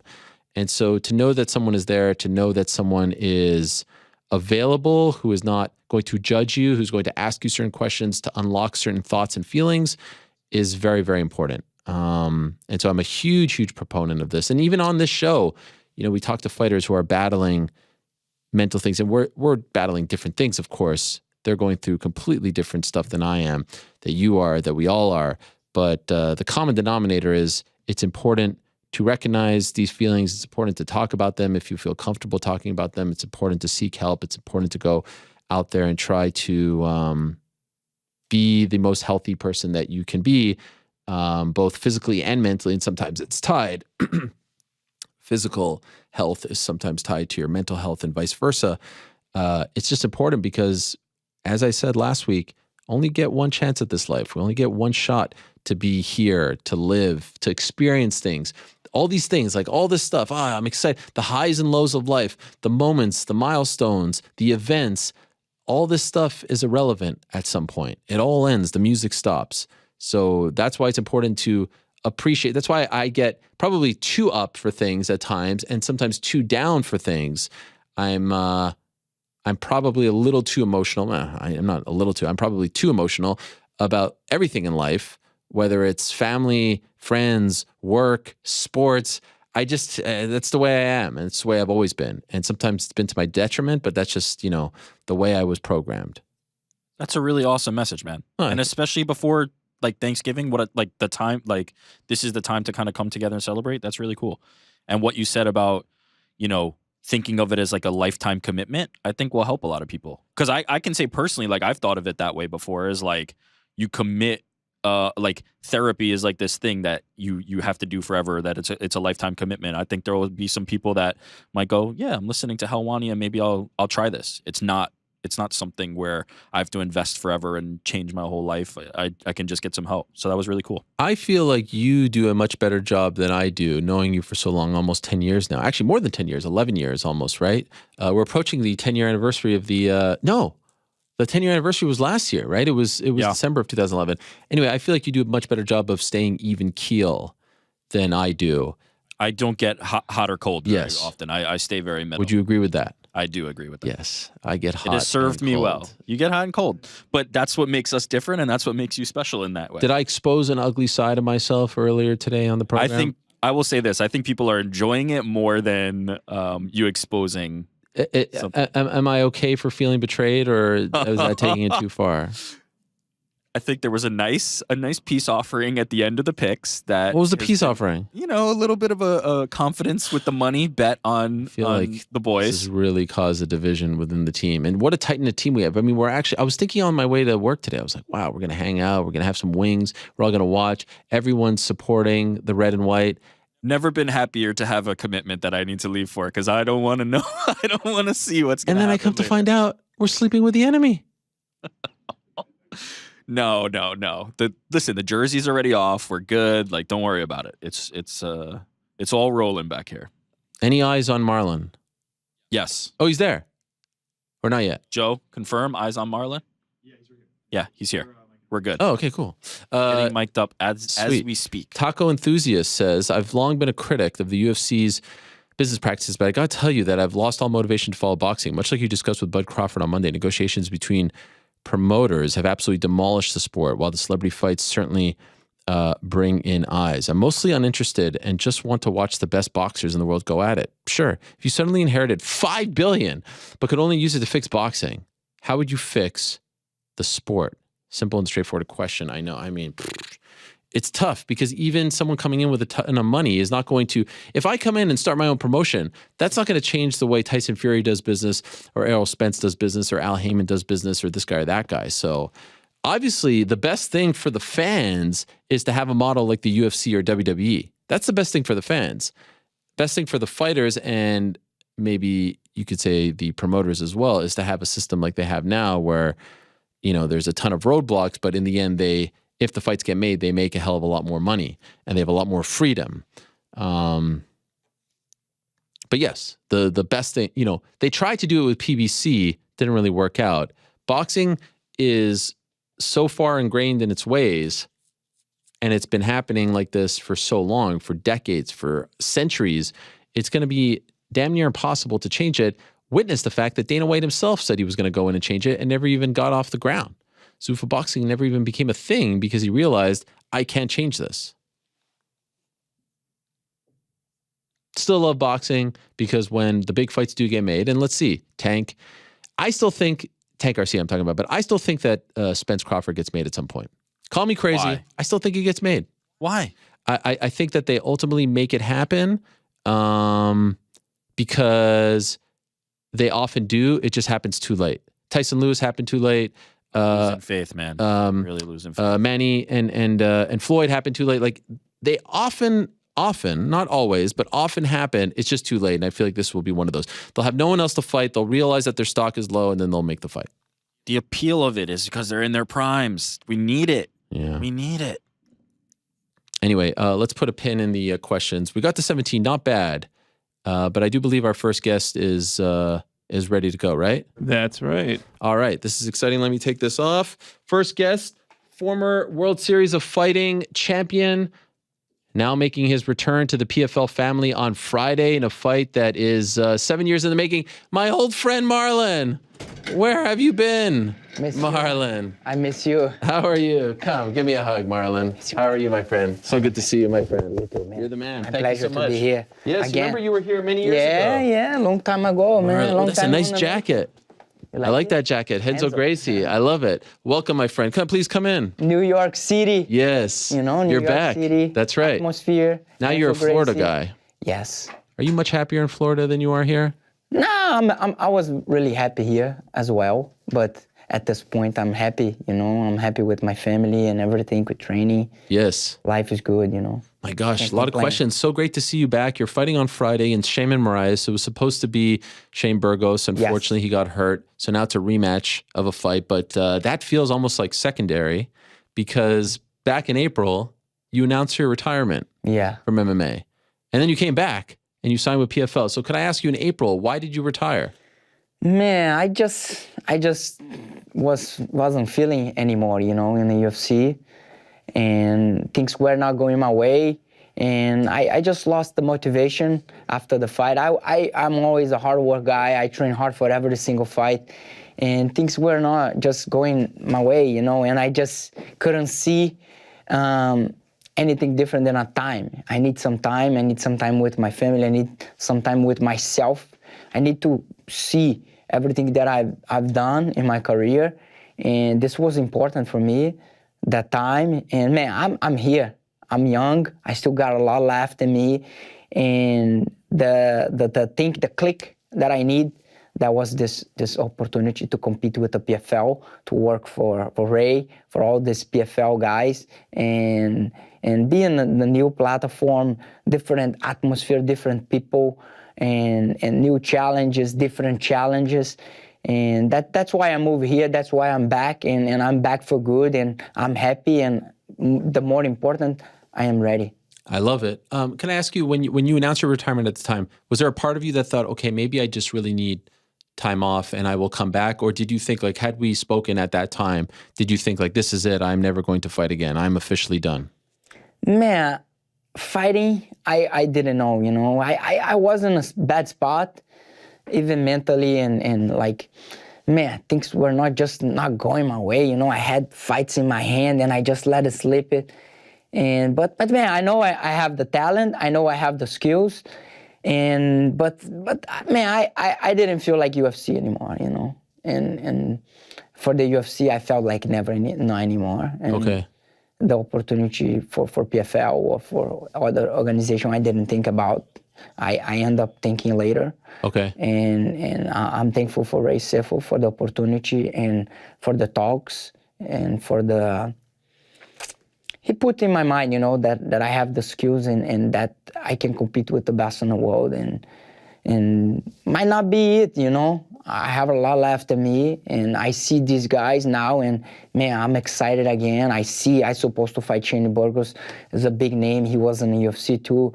That's other names like Sheymon, like the Brandons and Bubba Jenkins and all the all good fighters in the PFL, you know. And at some point when we're not in the UFC, we think, oh, UFC, and then when you're in the UFC, you're like, man, the world's not just the UFC. Right. You know, the MMA is bigger than UFC.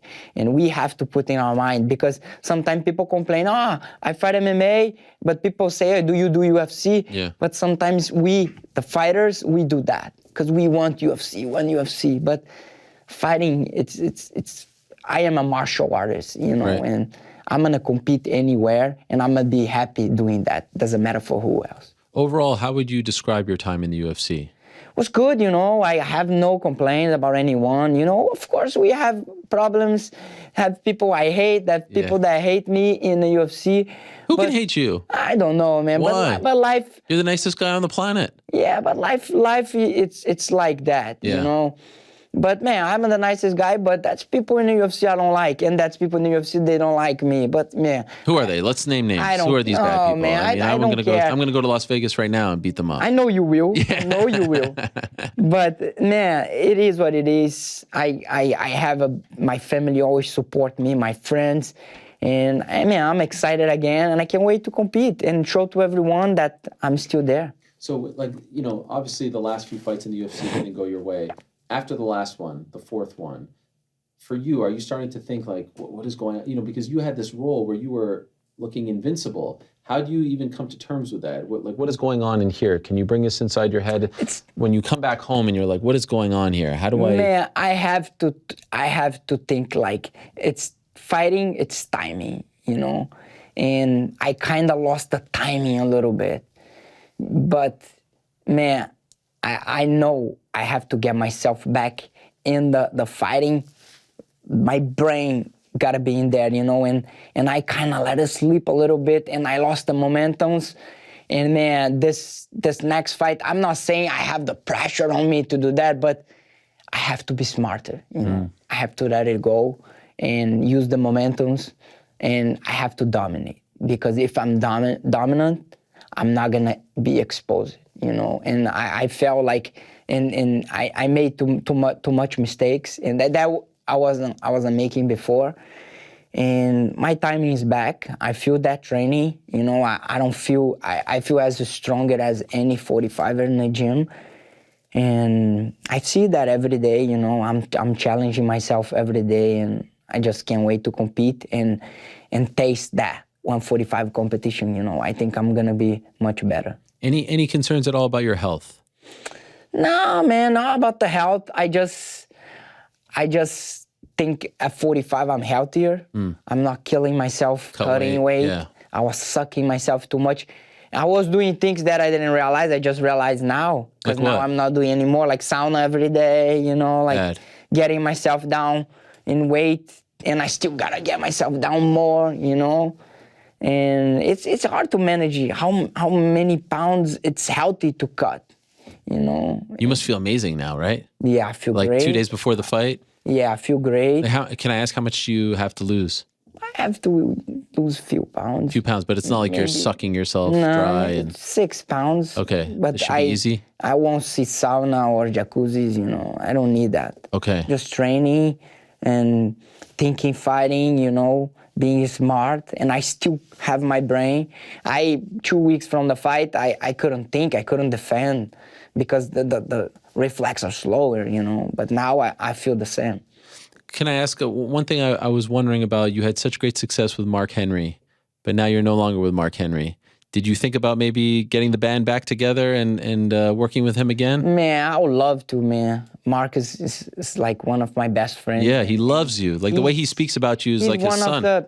He's one of the best gifts I got in MMA, you know, and his friendship and him and Frankie, and we have a great bond. The problem is just I'm down there, you know, and the family. You have family, you know how it is, you know, and he has a family. He has a successful business. Yeah. His Pino Pizza's killing, man. Right. And used to be tiny, now it's huge. like a shopping center. Yeah. But we love each other. We talk fighting all the time. Okay, you still speak? Of course, all the great. time. He's one of my best friends. I love Mark, you know, and if I need anything, I call him and he's gonna. So it wasn't be like a there personal for me. thing. It was just because you moved to Florida and never. Okay, so now as far as getting in with PFL, did Ray call you first? We kind of got in touch, you know. Because you had a relationship with him from WSOF days. You were one of the faces of the promotion. We have great relationship. I am a big fan of Ray. I used to play video game with Ray. Okay. Which video game? Days. PlayStation 1. Oh, wow. Yeah. That is old school. Yeah, Brazil, man. Yeah, that's right. If I was in Brazil, I was still in the Yes. Wow. So you stay in touch. Yeah, we're always in touch. We're always talking with each other, and we just the talk just came up, and man, I think at 45 you're gonna look great, you know, and why not? You know, you're still young, and let's go. What were you doing? Like when you retired? Training. You still trained? I was training. But what were you going to do? Because you're still a young guy. Yeah, I was So were training. you thinking about like how am I going to provide? What am I going to do next? Like what was your new occupation going to be? I was just thinking what I was gonna do, you know, but that's. You hadn't decided yet? Not yet. Okay. I have few options. Okay, some business stuff. Yeah. Were you going to stay in business. MMA, coach, something like that? No, never. You don't want to be coach? No, I don't. Why wanna not? go. I don't like it. Why? Hard to work with fighters, man. You think everyone is like Marlon? No. No. What do you mean? They're tough. It's hard to deal Selfish. with the fighters. There's no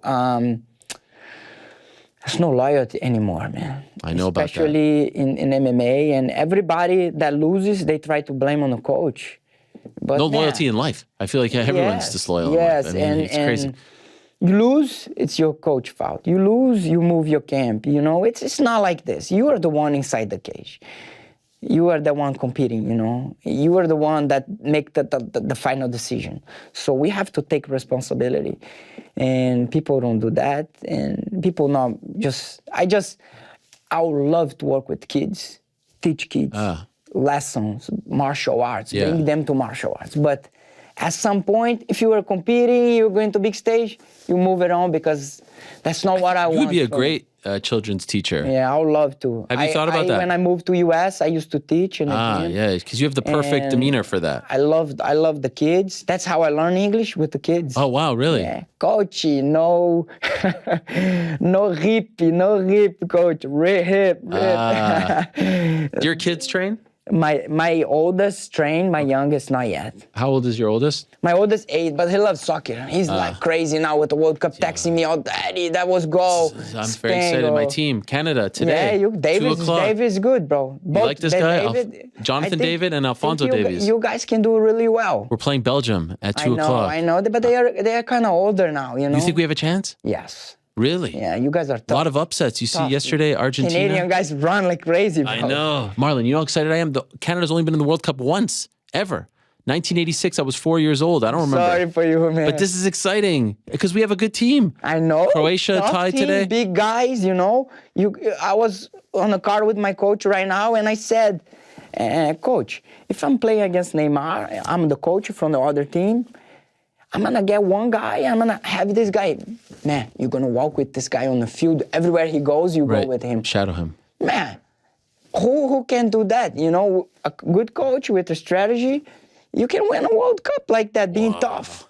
Have you been watching, or are you every day? Every day. Every day. Did you watch yesterday Argentina? Yeah, I didn't. It was too early. It was early, 5 a.m. It was too early. Yeah. But my son texted me, "Daddy, Argentina lost, but Messi scores. He loves Messi." That's his favorite? Yeah, all the kids like Rafael, my son. He likes Messi. He likes Neymar. He likes Gabigol. He likes Pedro. But his favorite team is Brazil, obviously, Brazil, right? Was he yes. born in Brazil or in the States? He was born in the States. In the States. Wow. So he doesn't like the U.S. team. He liked both. Okay. Both. He has a lot of favorites. Yeah, he won whatever is gonna win, he's gonna be the one. What do you think of Brazil's chances? Are good, man. Yeah? Pretty good to see her, yeah. But it's not easy, man.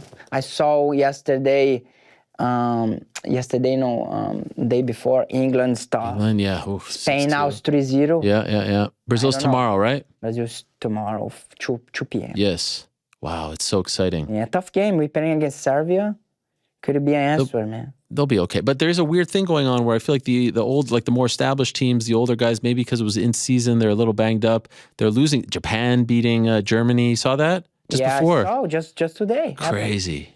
Marlon, you've given me some hope. Speed cues, man. I'm very nervous about this. But now you've given me hope. Yeah, no, you guys can do well, man. Okay. You guys can do well. Hopefully De Bruyne don't play. I know. Well, I think he is De going to play. Bruyne's He is good. So you follow this very closely. Yeah. What's your favorite club team? Club Flamengo from my town. From Brazil. From Okay. Brazil, from Rio. You follow. What about it? Do you watch Premier League? Yes. Who's your favorite? Premier League. I used to like more Manchester, but now I like Liverpool. But Mané is not there anymore. I like Mané and I Okay. like Salah. Salah, yes. Salah is Egyptian, yeah. amazing. Not in the World Cup. Nah. We like Nottingham Forest. You see Nottingham Forest? That's my team. From Canada? No, Nottingham Forest. They're in Premier League. Oh, really? Yeah. Are they in Premier League now? No, they're bottom, but we were in Premier League. First time in 23 years. My friend was playing in Canada. For MLS? Yeah, for the league in Canada. Oh, I forgot yeah. the name. Canadian Premier League. Canadian Premier CPL. League, yeah. Which he city? Was in, I fought there, Edmonton team. Oh, yeah. They just closed. Yeah. Did you hear? No. This week they shut down. Oosh. So he's out of a job. Now he's gonna find another one. Wow. Yeah. That was your friend played for them. Yeah, I played soccer. You growing did? Up.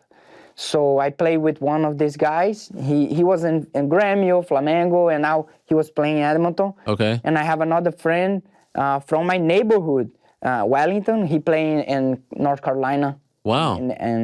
And NSCA, right? Yeah, The league. NASL. NASL. Yeah, Yes, that's the Why, did you try to go down the soccer path when you were younger? I did a little bit. And how far did you get? I get like 15 years old. I play in the States. Yeah. And then after that, the next year I was young, so they put me on the bench, and I said, I don't want to do this anymore. I don't want to be on the bench. So you came from Brazil to the States to play soccer originally? Me? Yeah. No. I play in the States in Rio.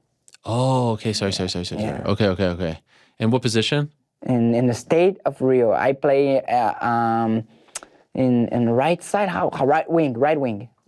I have a theory that all you guys, like Jose Aldo, even Kenny Florin, you guys with the Yeah, soccer, but Jose Aldo didn't play like I did. you were better. Yeah, I got the You were higher. Because better we always level. talk about Jose Aldo. That he Yeah, was so because good. he's the biggest name, you know. Yeah. But he was good. But could one-on-one, play. you killed Jose Aldo. He could not play with me. He can't hang with you. Wow. That is amazing. Yeah, but all respect, I'm not saying anything. Of course. You know, it's a legend. Do you think he'll fight again? Him? I don't think so. No? Not even boxing? No, I don't think so. Did you watch Anderson? Yes. What'd you think of that against I Jake feel Paul? bad for Anderson, man. You felt but bad? I knew it was a tough fight. Why'd you feel bad? Because lose to him, you know, like You don't like that guy? such a legend, man. Yeah. The sport lose to. He did pretty well, though, I thought. Yeah, he did. He moves well. I think he could win. He got dropped in the last round. Yeah, that one was Why? You didn't like it? big punch. Yeah. I like Anderson. I don't want to see Anderson losing I to. know. But What a legend. 47, still doing this, moving like that, looking like him. He doesn't look out of shape. He looks amazing, right? He don't crack. I mean, see his face. He still looks like the same Looks guy from like 10 30 years years ago. old. I know. It's crazy. What do you think of all this? Did you consider any of this stuff? You know, these boxing matches. We saw Vitor do it. Guys going over to box. Did you consider that when you were thinking about what you would do When next? I was up here with Mark, he always tells me, man, you have to do boxing. Yeah. You have to do boxing. I don't know. Maybe one day. We never know. You know, I can't say no. I love to compete. And why not try and see how it is, you know? But right now, I'm a PFL, and Yeah. I'm looking forward to my fight, win my fight, and fight next season. Did anyone else reach out to you other than PFL? Were you considering anything else, or was it just PFL when you left UFC? I didn't want to talk, but that's some people they reached try to out. talk with me, but I didn't want to. I wasn't prepared because, man, I don't want to fight for anyone. You gotta be some special, like it was. Yeah. I want to fight for Ray, you know. I want to fight with PFL. Is that part of the appeal here? Like you're familiar with them. You essentially came from this organization. It's a lot of the same people, right? I want to give it back to, you know, like it's like give back to the fans, man. These fans are amazing, and we want to bring more fans to the PFL, and this is such a great show, man. The way they do, every single one that step to the tournament have the chance to win $1 million and be a champion in the end of the season. It's not like I'm gonna pick this guy because he sells pay-per-view, because his hair color is gray, because he jokes around, he has 10 million followers on Instagram, on Twitter. It's if you are better on the season, you're gonna win. You know, that's all about fighting. It's the UFC 1. That's how it was. Sure, the tournament. Nowadays, everything changed. I see guys that, like Tony Ferguson, all his career fighting, winning. He didn't get the belt. Right. He won, but entering, you know, he didn't get the shot. How? And guys go there 2-3 fights and fight for the belt. Look at fellow countryman Alex Pereira only had to fight 3 times. Yeah, all respect to him. But it's different, right? But it's different. We see guys in the UFC now. I'm gonna think one guy that I think he's very good fighter. He fights at 45er. He's a British guy. How many fights that guy got? Oh, Arnold Allen. He's still not Still fight for the nothing. belt. 10 in a row. 10 in a row in the UFC. And didn't even get the interim. No, that guy's a beast. And they're doing interim title fight. He's not getting it. That guy's a beast. I love to watch that guy, man. And he still didn't fight for the belt. It's crazy. Yair is fighting for the belt. Right. Yair and Josh Emmett. Josh Emmett. Do you watch UFC still?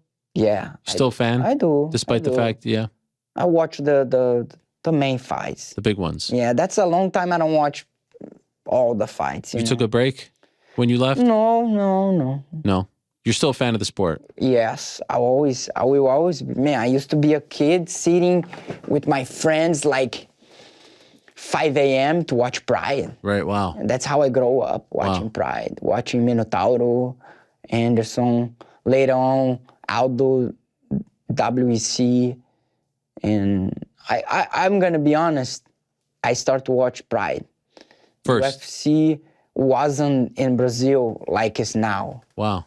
And then when Aldo went to WEC, I started to watch WEC. And then later on, I traveled to England and I was seated with a friend and he said, man, that guy's really good.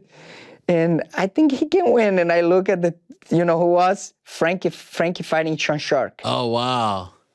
And then I said, man, he's kind of little. I think I can do that too. And then I saw 55. No, 55 is too much for me. And that was one of the first UFC that I started to watch, Frankie Edgar and Sean Shark. So how did you even link up with those guys? Like, how did you end with up... Frankie and Frank. Like, how'd you end up in... Edson came first. Yeah. Frankie had a fight with Ben Henderson. Edson brought me on his bag. Wow. And then I ended up getting... And at that point, like, you were kind of trying to find yourself in the sport, right? Your record wasn't great. Yeah. And then it turned everything around for you. And so you went there and all of a sudden you were like, I like it here, I'm going to stay here? Yeah, I went there and I had a sparring with Ali.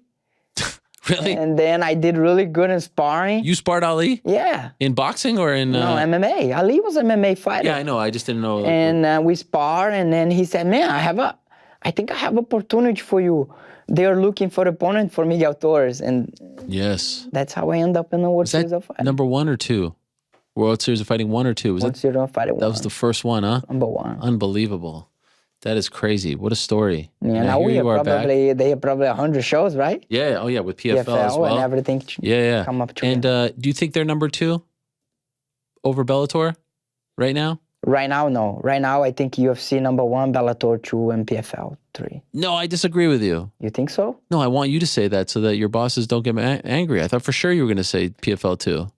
In my heart, for me, we are going to get there. Yeah. I think you can make a case for you guys right now. We can relax and think we are number 2. We have to keep doing. Me as a fighter, I have to get in there Friday night, put on a show, and make people, wow, what just happened? Kayla, Delano Taylor, Sad Bussi, Brandon. Yeah. That's all on our hands. 6 main card fights and 6 championship and 6 undercard bouts. Imagine it, 12 finishes, 12 highlights, and everyone talking about all $1 million on the line. Who does it? Did Bellator ever did that? No. No. That's what I'm saying. So that's how we're gonna get there. Okay. But we can relax and think we are there. We are getting there, and we will. And for you, what did you sign? Like a 1-year deal? How does this work? Are you going to be in the tournament next year? I'm in a tournament next year. Okay, 45? Yes. Okay, so this is just like a one-off. Yes. And then next year you're a part of the tournament is grueling. Yes, grueling, that's but like- not for me. I'm not cutting Yeah. that much weight. You don't get big. Nah, I'm big for me. It's not big for these guys. Right. Big for them is like 70, 75. Big for me, 60, 62. So the 45 tournament is Brendan and Bubba Jenkins, Brendan right? and Bubba Jenkins. Who do you think wins that? Tough matchup, man. Yeah. Bubba looked good in his last fight. I know Brendan and Bubba too. I see them fighting before. I see Brendan last his fights, and I think if more longer goes, I think it's gonna be better for Brendan. But I just want to see how it's gonna be Bubba wrestling against Brendan. Right. He could dominate too. Right. Yeah, I mean, Brendan has come a long way. I was really impressed with Bubba in his last fight. I thought that was one of his best His hands performances. look good, too. Yeah, everything looked good. He went for the finish. He did get the Tough guy, finish. man, improving, getting better as the game goes. What about Kayla? You think she sticks around? She's about to get the big money, status huh? of the big fight, Yeah. and I see PFL able to do that. Kayla versus Chris Cyborg. Yeah, PFL super fight. Why not? If Cyborg wants the big fight, the big money, she gotta come in. Right. Kayla versus Amanda Nunes. Yeah, could be a big fight. I just don't know if Amanda will come to PFL. No, maybe she goes to, maybe she has to go to UFC for that one, right? Yeah, we're not letting Kayla leave PFL. You're not. Oh, I like No, it. we're not. You're we. You say we when you talk. We're not. Do you think this is it for you, your last promotion? Do you want to retire with PFL? I don't know. You don't know. We'll see. How much longer do you want to go for? I don't know, man. You haven't thought of that. It's all about the performances, Sure. the fights and the momentums, and let's go. Now that you've tasted retirement life a little bit, would you like to see something for the fight? Like Frankie now, right? Frankie gave so much to the sport, right? Legend, Hall of Famer, right? I personally think he deserved better than what happened a couple weeks ago. Like I would have liked a different matchup for him. But anyway, now he's done. There should be like a retirement fund. There should be a pension for these guys who put their lives on the line, who gave us so many great fights. Don't you think there should be that for the fighters? Yeah, I think so. And for a guy like Frankie, Yes. man, what a fighter, man. What a legend. He deserves No? it more as much as anyone. Man, I was in Brazil in a barbecue watching UFC, Frankie Edgar and BJ Penn. And I was BJ Penn fan. Wow. The Because first the- one or the second? Because the short, Yeah. the style, the way he does, and I am still BJ Penn fan. Who doesn't like BJ? Sure. And man, I was watching the fight. This guy gonna win. So this is the first one. Yeah, the first 112, one. yeah. And bro, the way this guy figured it out and the way he fights and the weight he fought, the weights, the opponents, the amount of wars, never give up moments. Legend, man. Legend. I think he's hanging at, in my opinion, one of the best fighters ever. Agreed. 100%. MMA, because it's not just because the skills and what he did, because man, how he did. Right. At the 155, he was able to use your strength against yourself because he didn't have that power to compete with Ben Henderson, with those big guys. But smart guy, man. Unbelievable. And especially like over time, when you look at the side that he finished his career at 35 and he was fighting big 55ers, you know what I mean? Like Henderson could fight at 70 and he's a 35er. It's really incredible. You still speak to him? You still in contact? Yeah. He's doing okay? Still okay, yes. Yeah. I hated the way it ended. He deserved much better than that. He deserved... Yeah, but like he said, that's fighting, that's the man. game, I know. We've been there, we've been here, and now sometimes we go down, but we can't forget the good things we did. And for a guy like Frankie, me as a fighter, that's a guy I look up to. A lot of people don't fight, they don't know how it is. But me, as a fighter, you as a reporter, as a guy that respects everyone, you are all the time with us. You know how you never felt, but you kind of man, you have friends in this. You know that people that give all for the sport. And man, he has no idea how much he represents guys like us. Oh, yeah. And I think that's all matter, man. That's those fans that, he got knocked out, he's done. These guys, they're going to just keep coming, going. Yeah. But the real fans, the real people that know about the sport, that guy's alive. It made me emotional. I can't even imagine what it was like for you. Really, really hard, man, to see him going out that way. But, I'm going to be with him. Doesn't matter the war he's facing. I'm at his side. He's coming to the fight? Yes, hopefully. He's going to be there. Yeah, nice. Yeah. Henzo too? Henzo, I don't know. Okay. I don't know. You're rocking the jacket. Henzo's everywhere, He's right? all over the place, that guy. Well, I'm very excited about this. And for you, you get to, I think it's a great opportunity for you because not only are you back with familiar people at PFL, World Series of Fighting, but a guy you beat, right? So there's some familiarity there. When you got the word that it was Sheymon who you'd be fighting as opposed to Burgos, were you happy about that? No. I want that big fight, So were you bummed? Were you like, I already climbed this mountain? I don't really... Yeah, we were working for him, We had all set up for him. Yeah. And, man, I wanna show to everyone that what a 35er can do with a 45er, And I compete with the best in the world, and my opinion, the best division in the world, 135-pounder. I've seen it all from these guys, and I just, of course, Shane is a tall guy, he got that volume, the boxing and everything, but I just think I can beat him. Do you feel like it's going to be a similar fight, the way it, went down 7 years ago, or do you think it's going to be a different kind of fight? This fight with Sheymon? Yeah. I think it's going to be a similar fight. I'm prepared for anything.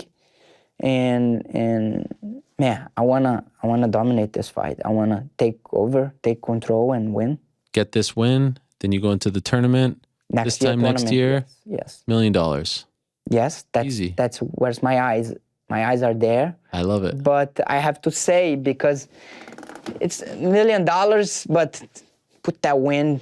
Yeah. Put the win streak. Sure, one at a time. Few fights. Yeah. It's the taste of the win for me is make me feel much better than the money. Sure. Much better. You miss that A lot taste. of people keep saying, I'm here for the money, for the bag of money, the money. Forget about the money, man.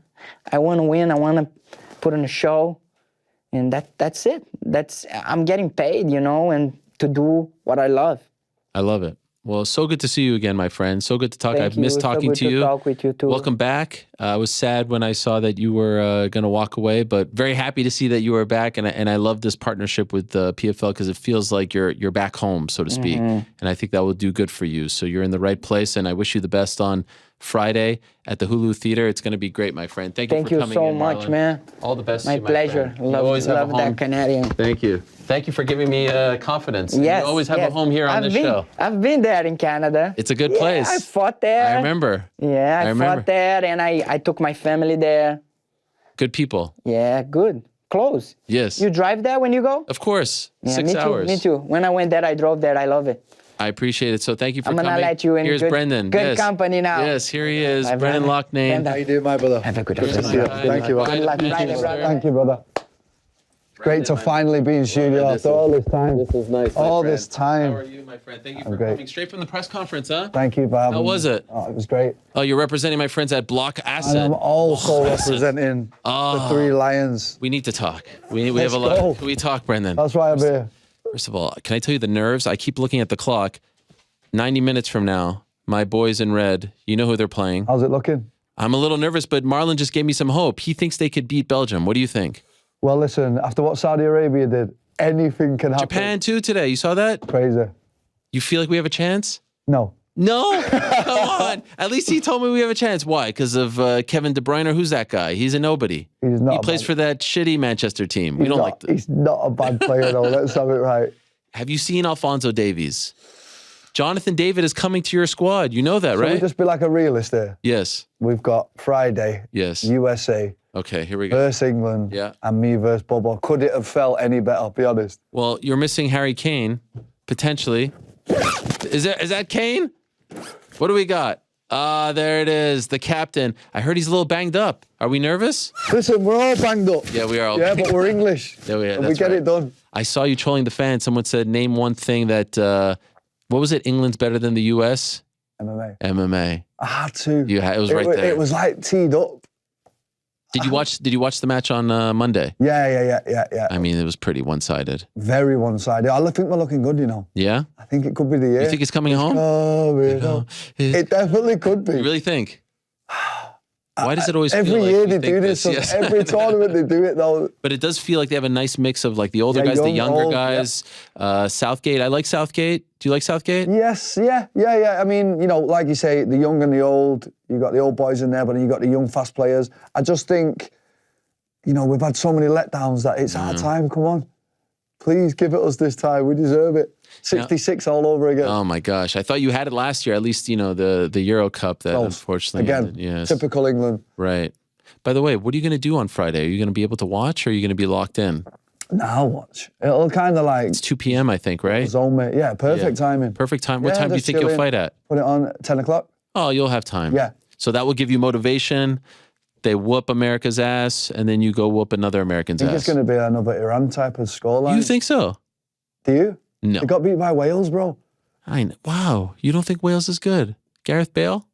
I mean, they're not. It's one player. Yeah, I know. First time, 64 years for them. Come on. My prediction is 2-1. Last time they played, they drew. Yeah. Remember that? Yeah, true. U.S. is good. Young, inexperienced. Yeah. I mean, it's growing over here, isn't it? Yeah. Oh, it's big. growing over It's it. big here. Very big. So you're all in. You're locked in. Have you been watching The World Cup? bits and bobs here and there, in between training, weight cuts, things like busy. that. Yeah. When this is done, you'll be able to sit back. And Will I? Over a pint Yes. and a Sunday roast. Are you going home after? Are you going to Manchester after this? No, I'm going to have a few days and then guess what I'm going to do? I've got this thing that I'm locked in that I've always wanted to do. I'm cornering Darren Till in Oh wow! in That cheeky Vegas. bastard. So I'm driving over. I'm going to do Route 66. You're kidding? Yeah, I've always wanted to do Holy it. shit! How long is that going to take? Well, it can take 4 days if you Yeah. want to redline it, but I'm going to take like 12, 13 days. Where are you stopping? I've not overly looked at that bit yet, but I just know that I'm doing it. I've always wanted to do it. I've got a break now after this fight, and I'm going to take my time. I'm going to get a big camper van. Oh my god! Like this one? Maybe not, bit better than that one. I yeah. love this. This is the bigger. classic. You know, I'm going to ball out. Are you going to sleep in it? Yeah, sleep Oh in my it. gosh! And are you going alone? No, I'm going for a few friends that are already here. Okay, It's just going to be the coolest time. I can't wait to just deload, you know, everything of this year. It's been a stressful year. Yeah. And I can't wait to just go there as a world champion, bring my big belt, and just have some off Big bag time. of cash. Yeah. By the way, how soon do you get that $1 million? Like, does it like drop into the account? I'm on hearing Monday? like overnight wires. I'm like, Jesus. Your whole career, has it equaled $1 million? no, nowhere near. Nowhere near? No. What do you think? Half? I mean, we've only just started making money since Yeah. we got to the PFL. PFL, right. In here, 2 years? So, yeah, it's not equating to $1 million. Did you ever think that this was a possibility? Like, was this part of the dream, or did you always start to say, like, hey, if I make like 200 in a fight, 250, 500, that would be nice? Well, I started making 150 pound. That was my first fight, 2008. Your first paycheck? Yeah. 150 pounds? I went from there 16 years on to $1 million flat. Like, it's been a wild ride, to say the least. Why has this year been stressful? Well, it's the turnarounds, isn't it? Oh, it's yeah. It's the PFL season format, and, you know, you Pettis talk about it, Kayla's talking about it, Aubin Mercier, everyone's just like, it's wild, and it's my second Pettis season. talked about it, Rory. It really is that hard. Yeah. And you've got to really respect a PFL champion, and especially double, and if Kayla does it 3-time champion, it's hard, man. Harder than you thought it would be? I'm a guy that trains all the time anyway, and I always wanted regular competition. And I got more than I could, you know, a bit off more than I could chew. They're like, right, okay, there you go, you're going to have that many. But I do love it at the same time. I love the fact that there's an off season. I get to enjoy Christmas with my friends and my family. That's something I never really got to do in my career. I was always fighting around that time. And, you know, when the season comes round, be ready. Because I say to people, even if you pick up these little niggles in fights or in training, you miss one season fight, your season's done. And you're waiting out till next year. So it's its own entity. It's great, it's fun, it's exciting. Took me a year to get used to it, and now I'm in the best mind frame I could possibly be in for this year. Have you gone into any of these fights banged up, but you knew because of the stakes you couldn't afford to? Yeah, everyone does. Yeah? Yeah. I believe everybody is. I mean, like you say, you miss one day. Yeah. Who's going to wait 12 months for another fight? You're like, nope, I've got to go. And plus that paycheck, you can't get that big pot, right? So you can't afford to do it. Now, I thought you looked fantastic in your last fight. Thank you. And it felt like all eyes were on you, a lot of pressure, you're back home. Did you feel it? Like, did you feel, like in retrospect, like that was a lot to deal with, right? I mean, this felt like your big homecoming. This felt like your big moment, right? Yeah, it was extreme pressure. Like, it's the most pressure. You've never felt that before? No way. Like, we had a guy in Chris Wade who did really well in the UFC, give Islam probably his toughest fight in the UFC, and he's talking all this. He's been a season finalist here, all X, Y, and Z. And then he's coming over and he's sitting as close as we are saying, I'm going to hold you down, beat you up in front of 6,000 of your friends and family. And I'm like, shit, if I don't show up, he will actually do that as well. And you didn't like him. So I really didn't like him. That was legit. No, it's fully legit. I still don't.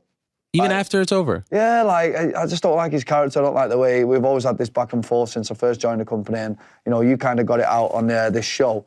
But, yeah, we're just opposite characters. He's got his thing, I've got my thing. All respect to him, we fought it out, that's done now. But, yeah, the pressure, when people talk about this pressure, I just had to deal with a hell of a lot of pressure in the semis to even get here, and I pulled out the best performance of my career, or one of them. So I just feel so much more confident coming to this one now.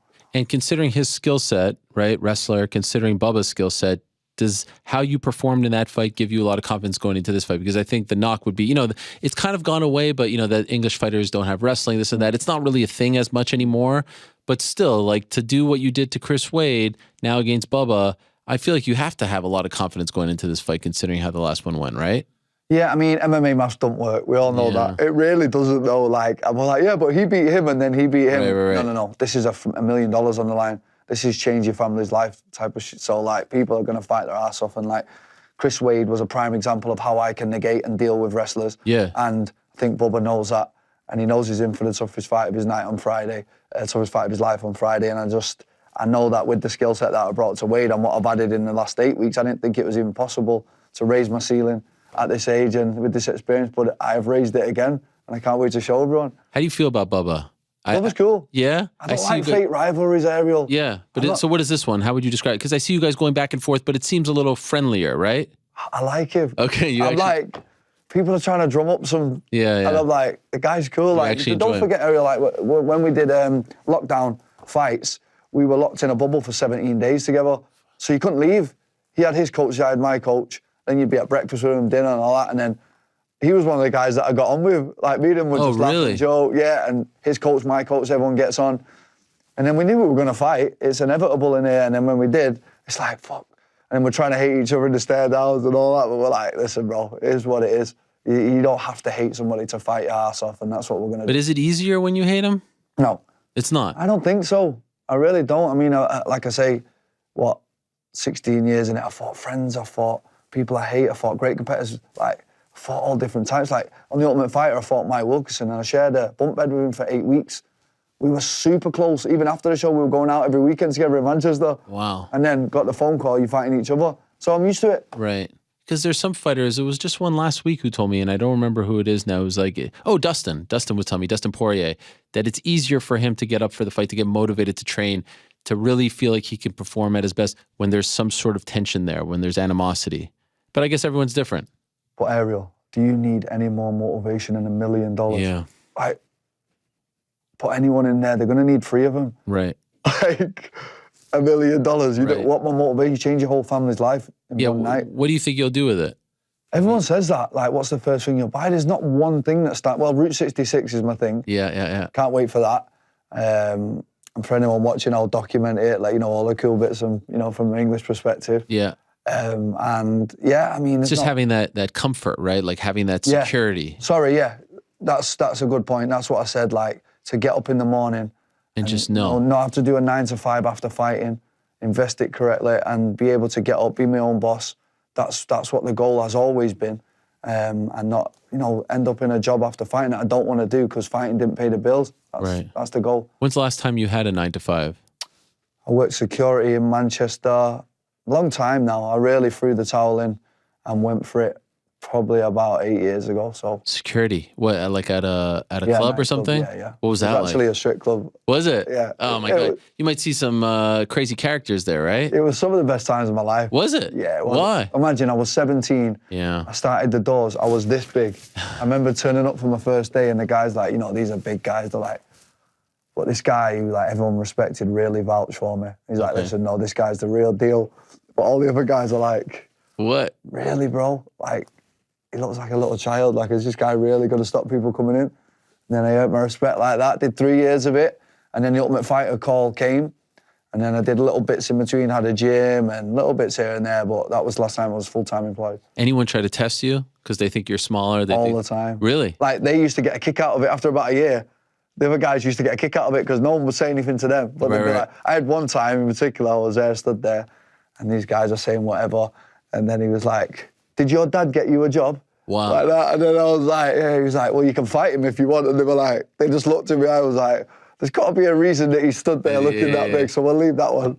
Did you get into any fights? A few. A few, but nothing too bad? Nothing too bad, no. Nothing to write home about. As a 17-year-old? 17. You're there. What, did your parents know that you were doing this? Yeah. They didn't mind? I was paying the bills. I was trying to chase the dream, Ariel, you know what I mean? So like, you were still like, you were fighting while doing this? 9 o'clock at night, 6 in the morning, I'd finish. Fuck. Go home, sleep for an hour or two, train all day, and that was the routine. How'd you do that? It was horrible. How'd you have the strength, how are you up for training after that? You have no choice. I mean, you want to make it happen. Did you go to school or were you done with school at that point? Yeah, I went to college, did mechanical engineering, funnily enough. Jeez, why that? I was good with my hands, and I was actually strangely good at maths. Really? Yeah. Why is that strange? I don't know. It just was something that I liked history. Right. I was good at PE, physical education, and I was good at maths, and they were my gifts from God. And then I just ran with them. And I remember when I actually qualified the mechanical engineering, and they sent me on work experience, and I remember going in there, and it was just like these old guys that were just really unhappy. And then I thought to myself, wow, is this where it's going to end up? And then it was a chance of like, this is in the infancy of MMA. Like 1% of anyone that did MMA was going to make it. And I was like, told my friends and family and everybody, I don't want to do this. Even though I'd finished the qualification, I still have it now. It's like, I don't want to do it. I want to chase my dream. And I did. And now I'm here. Who was the guy that you looked up to that was like, that guy can make it, I can make it? No, it wasn't big enough then to even like, Bisping was like in Cage Warriors back then. Wow. I'm thinking maybe just won the Ultimate Fighter, or it was very, like 2007, 2008, it was very, very infant. So like, it wasn't even, there was nowhere to go. I was getting 150 pounds. Yeah. So it's like, surely once he started to have some success, that opened things up a little bit. Did you go to any of those shows in the UK? Cage Warriors, yeah, of course. No, the UFC ones, the Oh, yeah, UFC 70, 75. Yeah, Manchester, yeah. Did you go to those? I went to the one where they sat us up all night. Remember that one? Oh my God, yeah, Bisping's title fight. Starting at midnight. Yeah. That was even later, like Rampage, Dan Henderson. Did you go to those? Yeah, Manchester Arena. Yeah. So when you were watching those, were you thinking like, I'm going to do that one day? No. I would lie to you if I said that. It was too far away. It was like impossible. It's probably only this year that I've actually believed that I can do anything with it. What do you mean this year? No, seriously, like. What are you talking about? No, like, seriously, like, it's hard to believe that you can actually be it until you're in touching distance. And like, I think this year my confidence has grown so much that I can actually be a world champion now. Like, some people say it, but they don't believe it. Like, I always said it, but I never actually believed that I could do it until this year. Why do you think only this year? Like, what has changed this year? I think age, experience, maturity, training, maturity, traveling to different gyms, sparring world champions, being around world champions, and now it's deep embedded in my soul now, like it's gonna happen. Where's home for you now? Is it UAE or is it? I don't know anymore. You don't even know. Like you don't have like where are your clothes? Or are you just like a nomad? Like, in a suitcase, bro. That's it? You don't have a home? I have a mum's house. I have my mum's house in Manchester. Yes. That will always be. Didn't you buy that for her? Yeah. Okay, yeah. Oh, you remember that? Yeah, it was a great story. And now she's about to retire on Friday night as well. We've got to retire her after that, and that was the next goal. Wait a second. That's the goal. She's going to retire on Friday? Of course. We'll get this belt, and then... Wow. That's obviously got to be the next one, hasn't it? Yeah. What does she do? Well, she's already financially free. Let's have it right. She's got a car. She's got a house paid for. She works, and that's only to just like cover whatever she's doing around the house or whatever. And that's going to be the plan. She'll be there on Friday. So she's going to be here. Yeah. Mum, dad. What does she do for a living? She's a carer. She Okay. cares for elderly people and stuff like that. Amazing. Listen, she's never ever going to retire. My mum's a workhorse. She's like me. That's where I got my mentality. That's where I get my tough resilience. So for her, she's never ever going to retire. But I'm going to try my best. Yeah. What does your dad do? My dad, he works on the roads, manual labour. Okay. Yeah. Why can't he retire? He, again, won't do it. Won't do it, huh? He's that guy. Were they supportive of you doing this? Well, when I first started doing it, I started coming home and I had 2 big black eyes because like it'd be, but again, infancy, no one knew how to train. We were just punching each other with, there were them little MMA gloves that didn't have anything on, like bag gloves. And I would come home and I'd be like, and then I'd just look at them and I'd be like, what are you actually doing inside that place? Yeah. I'm sending you to training. Yeah. You're coming back like this, like what's going on? I was like, I just love it. And they're like, well, okay. And then when I told them I'm going to drop out of mechanical engineering, I told them I'm going to drop all these things and I'm going to chase it. They're like, if this is really what you want to do, then go ahead. And like I say, even now, how many MMA fighters can say they're financially free? Like I'm nearly there. Right. Not many can even say that, even in the whole world of mixed martial arts, not just PFL. So that's the goal. And you know that a lot of people are sort of rooting for you because everyone thought that you got screwed and all this stuff. So it would be a nice little bow on this saga of the last few years, right? Do you feel that? Do you feel like people root, like in a weird way, that was probably painful, heartbreaking, but it ended up creating this identity for you and making us emotionally invested in your journey more so than I think anyone on the roster because we all felt like you were wronged. So it ended up being a positive, I feel like, for you. Well, it was a crazy time in my life, you know, with the whole, I mean, you picked it up probably because of the Rashfords, the Furies, and everybody just started saying, he's like, who's this kid? Yeah. He's come out of nowhere and the whole of the UK are rooting for him. Then the whole thing happened, and then I think that got you invested, that got a lot of people invested in my career.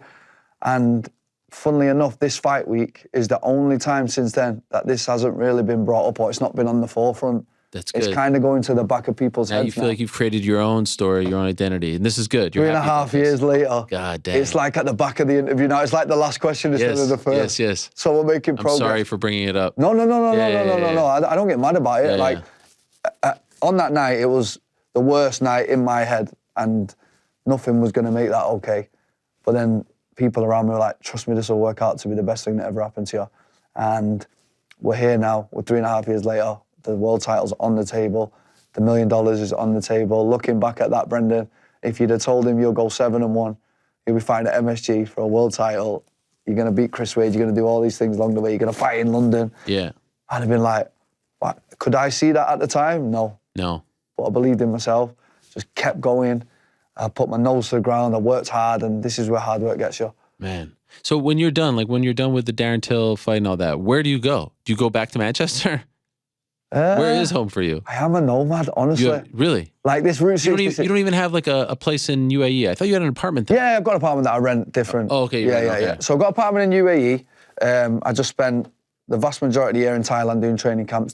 My heart's kind of there as well, but I'm not sure yet. Manchester, I've got my house. Always been my home. Right. But it just shows what kind of mindset I'm in, because instead of wanting to go and sit on a beach in Barbados, I want to go driving Route 66 after. So it's like, I want to explore. And I feel like with this job that I have, I don't get to do fun things like that because you don't get 2 weeks where you can switch off mentally. Sure. So now 2 weeks I can switch off mentally and just take my time and see the world. How do you win? I think I'll stop Bubba, I really do. I really think I'll stop him. I think he's going to get tired. I keep saying it to him. I really do think he's going to get tired. That 3-round fighter thing's really hurting him. It's really playing on his head. Every time I say it, he's brought it up in every single interview. So there's got to be some truth to it. I'm a 5-round fighter. I always have been. I just think it's deep water time. And I think that's what's going to happen if I'm going to finish it. I have to ask you, before we started talking about football, I need to ask Mr. Cristiano Ronaldo. Do we hate him? How much do we hate this guy? Turncoat? I wouldn't want to be him in Manchester now. Can't go back. Bit of a shame, don't you think? Like Why would he do that, Ariel? He ruined He everything. bit the hand that fed him all them years. He started talking about the back staff, the chef. Yeah. The facilities lot. haven't changed. The manager's no good. Rooney's no good. I'm like, bro, this place made you. Like he can't even come back like in 10, 15 years, old timers day, right? Like him coming back, I don't think they'd accept him. It's just like, it wasn't very nice to hear, was it really? What do you want And your take? especially to Piers Morgan.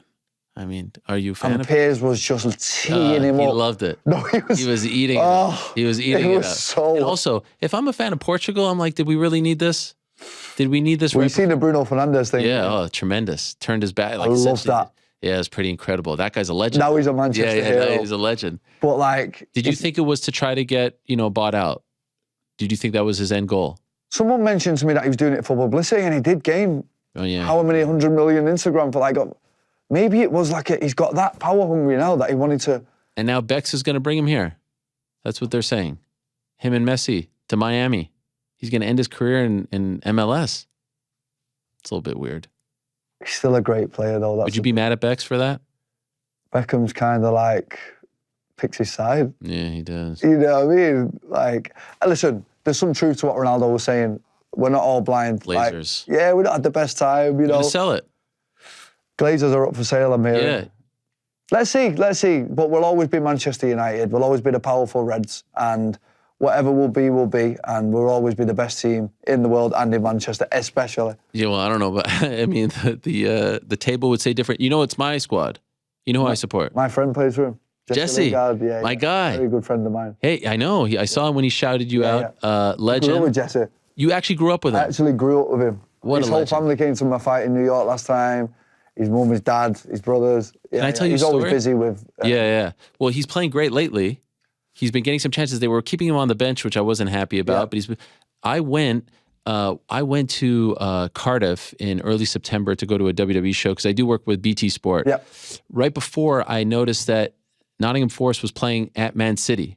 So I drove from London to Man City, and I went to that game that was 6-0, 6-0 Man City, where Holland got the hat trick in the first half. I don't know if you remember this. I remember It was that. incredible. But Nottingham hooked me up with tickets, and they put me at the away end. So I was sitting with all the Nottingham Forest fans, and they gave me a jersey, which is somewhere. So this is why you sponsored. Why I picked them. I was an Everton fan, but then Meatball Molly stabbed me in the back and won't come on the show anymore because of her, not so nice manager who asks for payment to come on and do media. It's a lot of shady people. You know this, who I'm talking about, right? Yeah. Yeah. Anyway, he's not a fan of mine. So now he doesn't let Patty and Molly, who I was having on the show before anyone Why was does talking. it get like this? It's horrible. It's a horrible thing. Anyway, Yeah. so then I decided I'm going to be Nottingham. So then I go to the game because I like the logo, 23 years, not in the Premier League.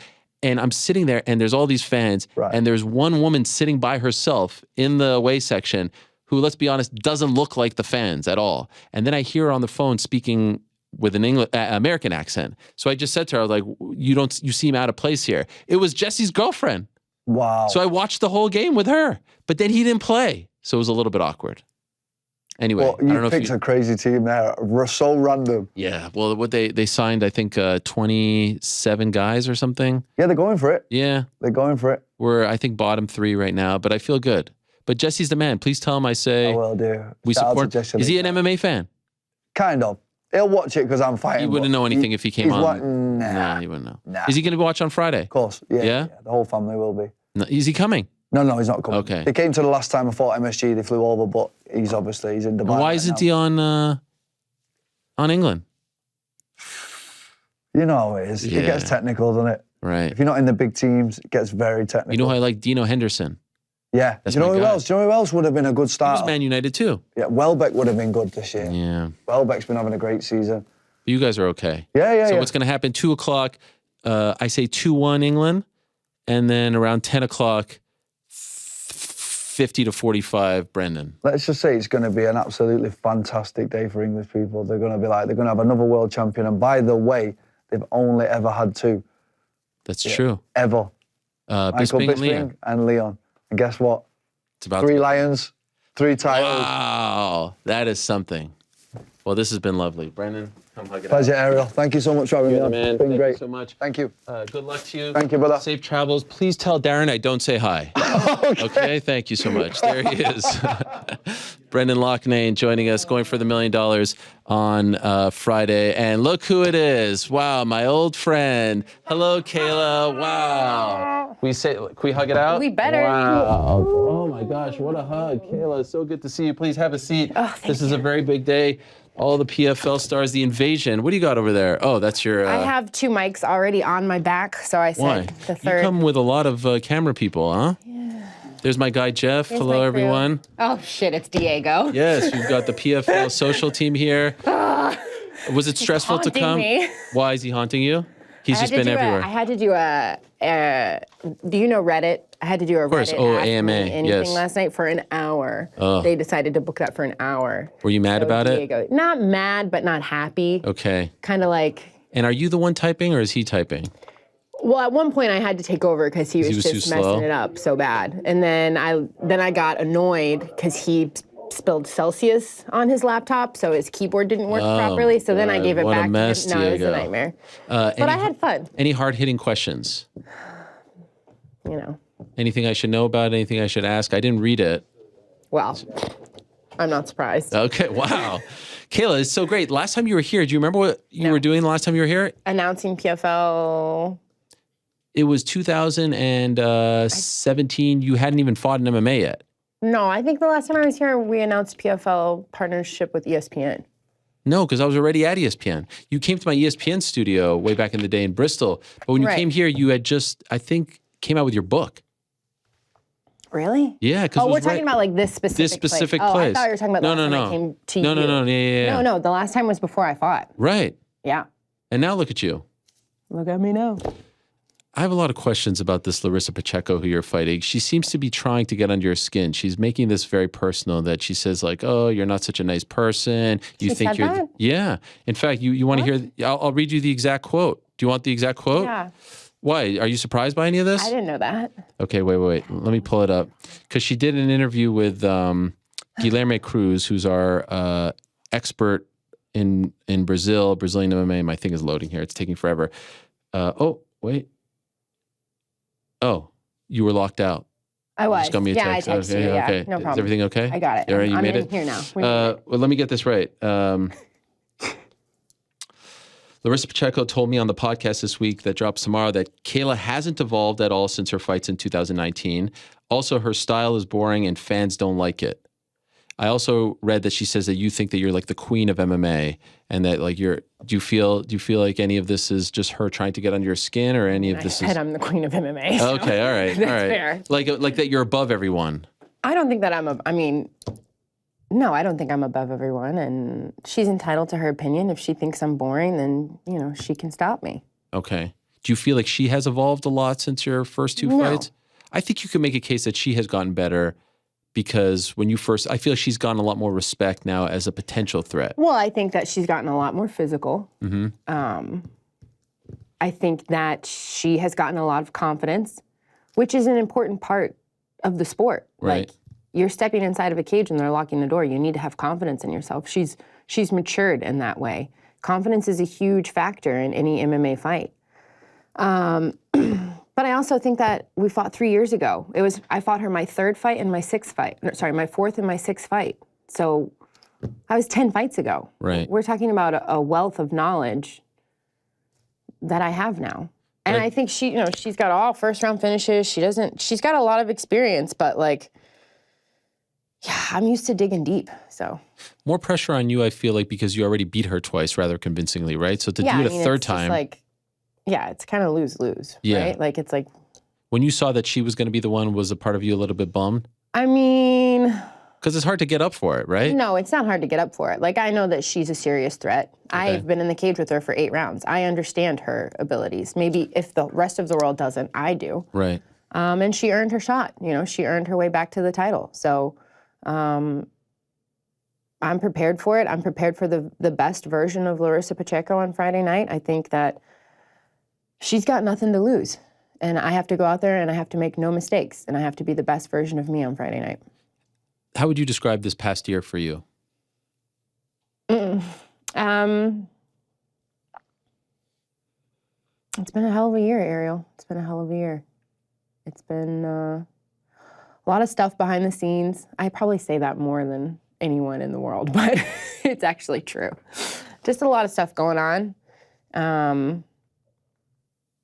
And I feel really blessed. I feel really blessed to be here, to be doing this, to be alive, to get to do what I love every day with the people that I really care about. Oh my God, don't get emotional. I'm excited for Friday night. I'm excited to put an end to sort of the season format as well, to go and continue my legacy and to see what comes next. And I want to ask you about that because I think you made some news regarding that recently. But could I ask why did that question elicit emotion? I've just had a lot of health stuff this year. Okay. That I've kind of been going through behind the scenes, and I'm not really ready to discuss it yet. It's still something that is not, I'm not ready to share. But it's been a hard year, and I would just encourage everyone, do your checkups, go to the doctor, hug the people you love, and really, like, it's so silly, but just don't take anything for granted, you know? I think that I'm, on the outside, probably one of the healthiest people on the planet, right? Like, I'm a professional athlete, but shit can still happen. Right. So we saw that recently with the Rumble with Elias Theodorou, like people who look, and yourself, like you guys look like you are the prime example of what a healthy person should look like. And then, and I don't know what you're referring to, but I mean, I just thought of Elias, like Elias looked like the guy was shredded, Rumble, shredded. And then you see these things can affect anyone. Yeah. These things that are on the inside, not so much on the outside. Would you say this has been one of the tougher years of your life? I think it's tougher in the sense that, like, when you're dealing with health scares or you're dealing with, like you look at those guys, like, you're dealing with something that you can't, you can't outwork that. Sure, you can rehab it or something.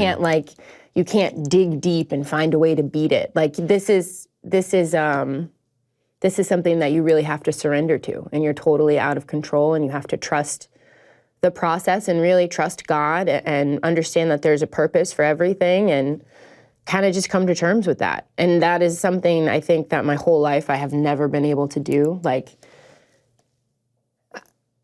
I think because of my past and because of my history, I've always been a bit of a control freak, right? I've been a perfectionist. I've been like, I'm always in charge. Nothing is ever out of my control. I handle everything. I work harder than everyone. I'm the straight A student. I'm the 2-time Olympic gold medalist. I'm the this, I'm the that. And there's something sort of really terrifying to me about not being in control. But I have also found this year, like, to be really freeing for me. Like, maybe it almost happened so that I could become a better version of me, and I could become better as a result of this. Like, I've never felt more at peace than I have this year. I've never been more scared, but I've also never felt more peace. Just realizing that, like, some shit is just out of my control. And I just have to, like, the most important thing I can do is live my life the way I want to live it. Like, I don't care what, people online say. I don't care. Honestly, I don't care what anyone thinks. Like, I have to do what's best for me and my family, and that's it. And again, don't want you to, but are you okay for Friday? Yeah. Because I think that people would think, like, oh my gosh. Look at me. I'm in the best shape of my life. Okay. Mentally, physically, emotionally, spiritually. Like I said, I have a new piece, and I have I think you can ask any of my coaches. This has been the best camp. I'm in the best shape of my life, and I've been in really good shape before. Right. And I just feel really good. I feel really good, and I'm excited. I am truly blessed, not just to be alive, but to get to do what I love, like to live a life worth living. Like, to me, this is a life worth living, and I'm gonna embrace it all on Friday night. So recently, as I mentioned, you said this is it for you with the tournaments. Yeah, for sure. And so, what is it? Just like one-offs now? Well, I have 2 more fights left on my contract with the PFL. Does that include Friday? No. Okay. So after Friday, I'll have 2 more fights. And is there a time limit? Yes. I want to say 12 months, 6 months, 12 months, something like that. I don't know exactly. The difference between 6 and 12. I know. Well, I'm not. So would you say I don't have the contract. 2024 is when it's done? Like it goes through 2023? I think it ends sometime in 2023. Okay. And it ends immediately. Immediately. What does that mean? So like there's no matching or anything like that? There's no matching. Oh there's my. no restriction. There's no like 30 days, right? Nothing. And why does the tournament stuff end on Friday for you? Well, first because I only have 2 fights left in my contract, not 4, and second because I just feel like, a part of this year and going through everything I've gone through this year is me realizing that I need to chill out. Like I 4 fights in 6 months is absolutely insane. And I've done it 3 times now. Right. And you've heard, Rory talk about it. You've heard Pettis talk about it. Like this is very mentally, physically, it's a grind. And I'm still obsessed with my goal and I'm still obsessed with the sport and I love it more than anything. But I also love my children more than anything. And I'm so damn tired when I get home at night. Like, we go outside and we play with the chickens, but I bring a lawn chair and I sit in the lawn chair because I'm exhausted, right. So I want to be able to be the best me for them as well. And there are things that I want to do with them, experiences. I just want to be able to be more present and like a better version of me. So next year, I'm going to probably train once a day. It's going to be hard for me, but I'm going to train once a day. What do you do now? I train twice a day. Okay. So I'm going to try and train once a day until I know I have a fight. And then I'll go back to training twice a day for that period of time. Do you take any days off? Sunday. Sunday, okay. Sunday.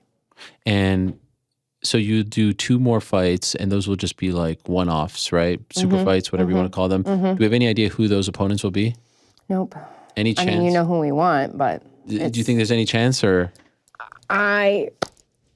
Ask me on November 26th. That would be when? Saturday? Okay. I don't give a shit until Saturday. Okay. What about Aspen Ladd? Yeah, that's exciting. I'm excited. That would be a good I think that would be a nice step up, right? An appropriate step up. I mean, I think that Pacheco would blast her into a million pieces, so. Oh, you think so? Are you kidding? No, I'm not. Oh, man. Yeah. Wow. You think Pacheco's that much better? I think Pacheco beats Cyborg right now. Really? Yes. I'm not just saying that. So that's the problem with this fight for me, for you. Yeah. I feel like you won't get that credit. No. Does that annoy you? I don't need it. I don't care. Yeah, it's nice to get the credit. I guess. Like, because you did it twice. That doesn't keep me warm at night, right. Like, I'm not like, oh my God, people No, I know. know. But people, isn't that part of the reason why we went through this whole thing last year, right? You wanted to show people that you were better than... No, I want to show myself. Right, okay. It's about me. Right. No offense to anyone. But yeah, I mean, I know that she's an excellent fighter. She's a great fighter. She's very good.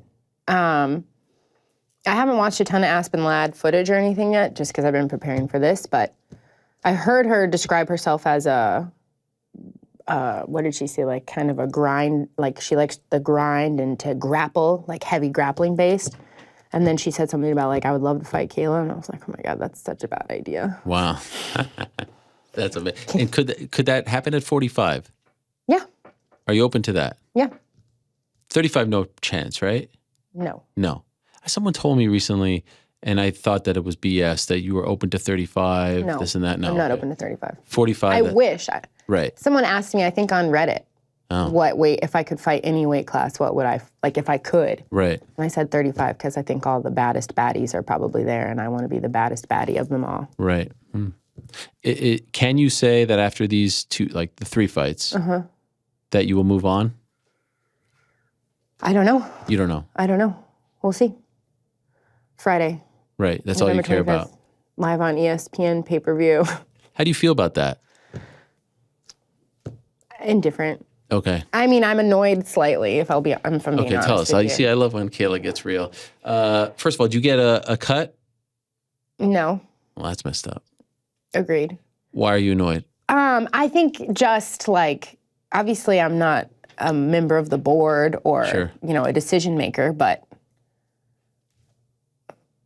what does Cyborg keep saying? Let's see if she sells pay-per-view. Let's see if she sells pay-per-view. So like from a personal standpoint, it's a little frustrating to me that they make the first pay-per-view fight a fight that I've already had twice, and they only give it like a month to sell. Right. I was kind of like, oh, well.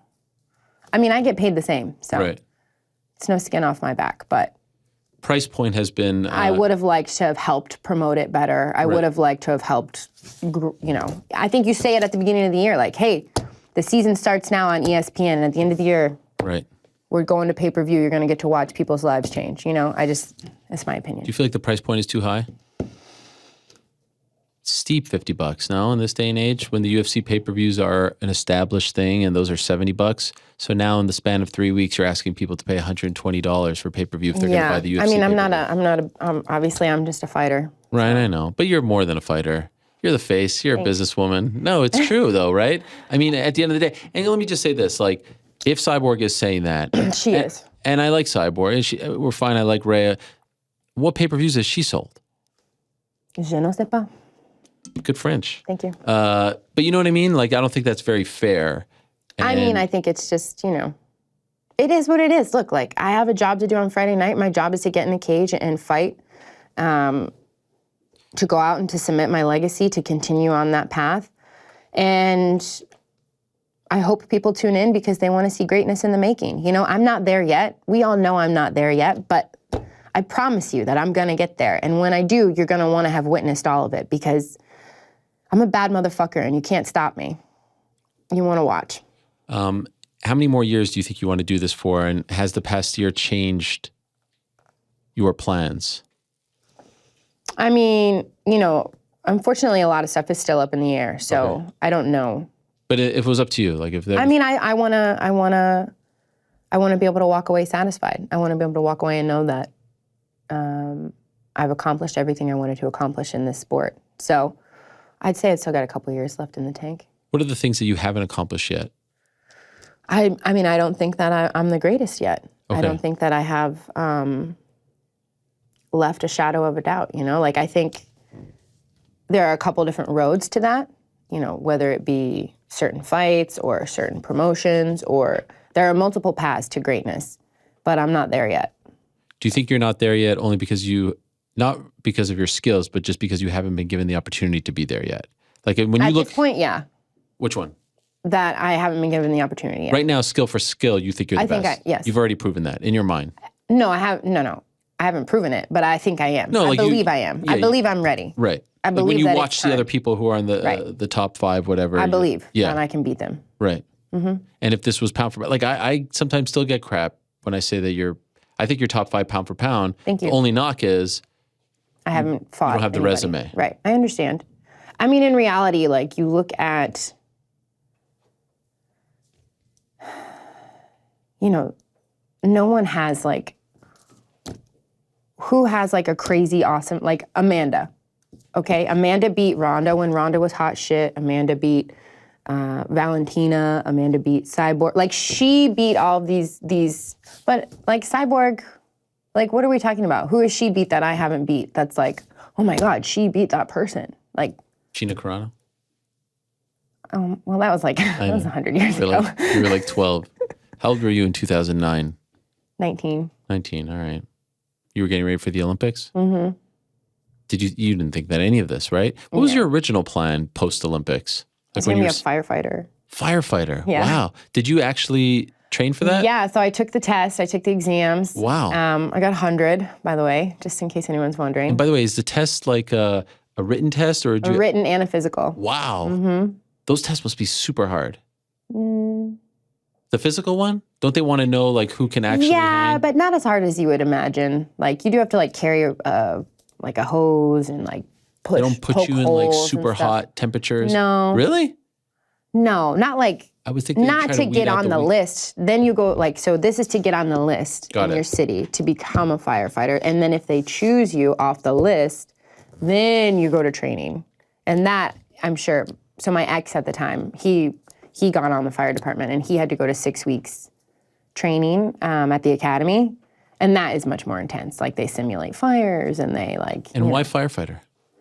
My coach, Big Jim, was a firefighter for 36 years. And you wanted to go from 2-time Olympic gold medalist to firefighter? No. So this was, okay, let me rephrase this. This was in 2012 when I was 22, before I had won the Olympics. I took the test, I took the exams, because my coach, Big Jim, was in case you don't win, you need to have an income. He's always worried about money for me.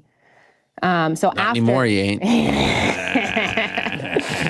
after the second Olympics, I was supposed to go work for the International Judo Federation. Oh. And they offered me like $25K salary. A year? Yeah. Jesus. And I said, No thanks. thank you. Wow. To do what? I mean, I wrote up a whole plan. Like I was gonna help grow judo in the United States and like market it. I was gonna do like inner city programs. I was gonna go teach judo for women in like, underprivileged countries. And I was gonna commentate. Oh, wow. I had like a whole, like I was gonna be on a world tour. And they offered you $25K for this. Yeah. So then you said thanks, but no thanks. Yep. Then you win Olympics. This is after the Olympics. So I won the Olympics for the second time. This is the second time. Then then I send my proposal. They bring me to Paris and have me do all this. They wine and dine me, like buy me fancy shoes. Like I'm thinking like, oh, all right, like this is gonna be a good deal. I don't need a lot of money. Like I just need enough I live in Boston, so. And then they said, we can offer you $25K a year. And I was like, that doesn't even cover my rent. Right. Like, sorry. And that was it. And then what'd you do? Well, I was super depressed at the time, to be honest with you. I was suffering like a post-Olympic like slump. Common? Very. For the winners or for everyone? I think for everyone. Okay. I think that. What does that look like? Like you're not leaving the house, you're not training? Yeah, no, I was like, those like really sad rom-com movies where the girl, like there's a breakup and there's like Chinese food all over and ice they're cream. just, that was me. That was you? That was me. Wow. I had never even watched Netflix and then I had like seen everything in the space of a couple months. Why were you so depressed? I just didn't have an identity. Like, who are you if you're not Kayla Harrison Olympic champion? Like who? But you still are. You just didn't have that goal to go for. Well, I didn't have anything to wake up for. Sure. Like. Did you consider a third time? Heck no. Okay, you didn't. No. Why? Too hard? I wanted to quit before the second Olympics. Okay. I was like, we were in Hungary for the last tune-up tournament. It was like a couple months before, maybe a month before the Olympics. We had just been in Paris training, and then we went to Croatia to train, and then we finished with the tournament in Hungary. And my hand was hurt. I didn't want to compete. I was in the finals against a girl who I'd beaten already 6 times. And I told my coach I didn't want to compete because I wanted to save my hand because I was nervous. Like, I didn't want to make it worse for the Olympics. And Big Jim just like, oh my God, he ripped into me. He said that I didn't have what it takes to win. Wow. And that, You're already a gold medalist. that I was pathetic and that, I had no heart left in me and like ripped into me. Like and normally when he gets like that, I cry. But I was so mad. Like, I was like, how can he say this to me? Like, I was like so offended and pissed off and angry. And I wanted to just be like, fuck it, I'm out, But this is also like part of his tactics of like bringing out the best in me. Like, he got that last month, like I trained my ass off. And so you didn't bail? No, I didn't. Right. I won again. Unbelievable. But then you knew you were done.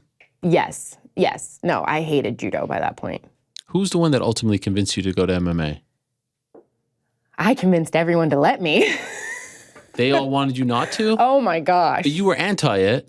So then what was the point where you decided, okay, now I'm into it? Yeah, remember I did that press conference after the Olympics. It was heartbreaking to see that. Really? I remember, yeah, of course, because we all thought, oh, this is the next, Ronda, this is the one, blah, blah. And you were up there on the international stage and just shitting on MMA. And we all thought like you were the next big thing. Oh, really? You guys thought that? I remember us talking about it on this show. Oh, there's no chance. She's not into it. You didn't like the politics. You didn't like the hoopla. You didn't like the trash talk. It was just like at a time where it was like, you have to understand in judo, like no one ever taught, like no one even. Yeah, and this is prime Connor. Right, this is prime Connor, Ronda, like her pushing Holly, I see right through your preacher's daughter, and I was like, we bow on the mat to show respect and like. But in that moment, you were being serious, right? Oh yeah, that was not like I meant front. it. No, I wasn't like, what do you call it? What is it? A work? A work, yes. No, it was not a work. Oh my gosh, what a I great was term. like, no, I was like, absolutely not. Like, this is not for me. Okay. And then I went to a training session. I went and hit pads. With who? This guy, Andy Cody, Okay. in Boston at Sid Yatong, Yep. Mark De La Grati's gym. Yep. And it was really fun. I was so out of shape. And like, How far removed is this from the Olympics? this is like 6 months later. Okay. Who gets you off the couch to go there? I think just me. You just said, all right, I got to do something. I think that Ali got me a contract to commentate. Okay. For who? And 4 World Series. Oh, okay. Who's Ali by the way? Just kidding. I'm kidding. Oh my God. Kayla, Here why we- do you have All right, to get say it out of these your things? system. Why? Get I it didn't out do of your anything. system. Come on. We what had do you need to Marlon, we say? had you. Get it out of your system. What else do you need to say? I'm kidding. I'm kidding. So I was like, well, if I'm going to commentate, I need to like understand what's going on. And I went to my first pad session and I was like, oh, this is kind of fun. Like, it was different from judo. It was like, I was a complete noob and like I sucked at it. And I was like, oh, I like this.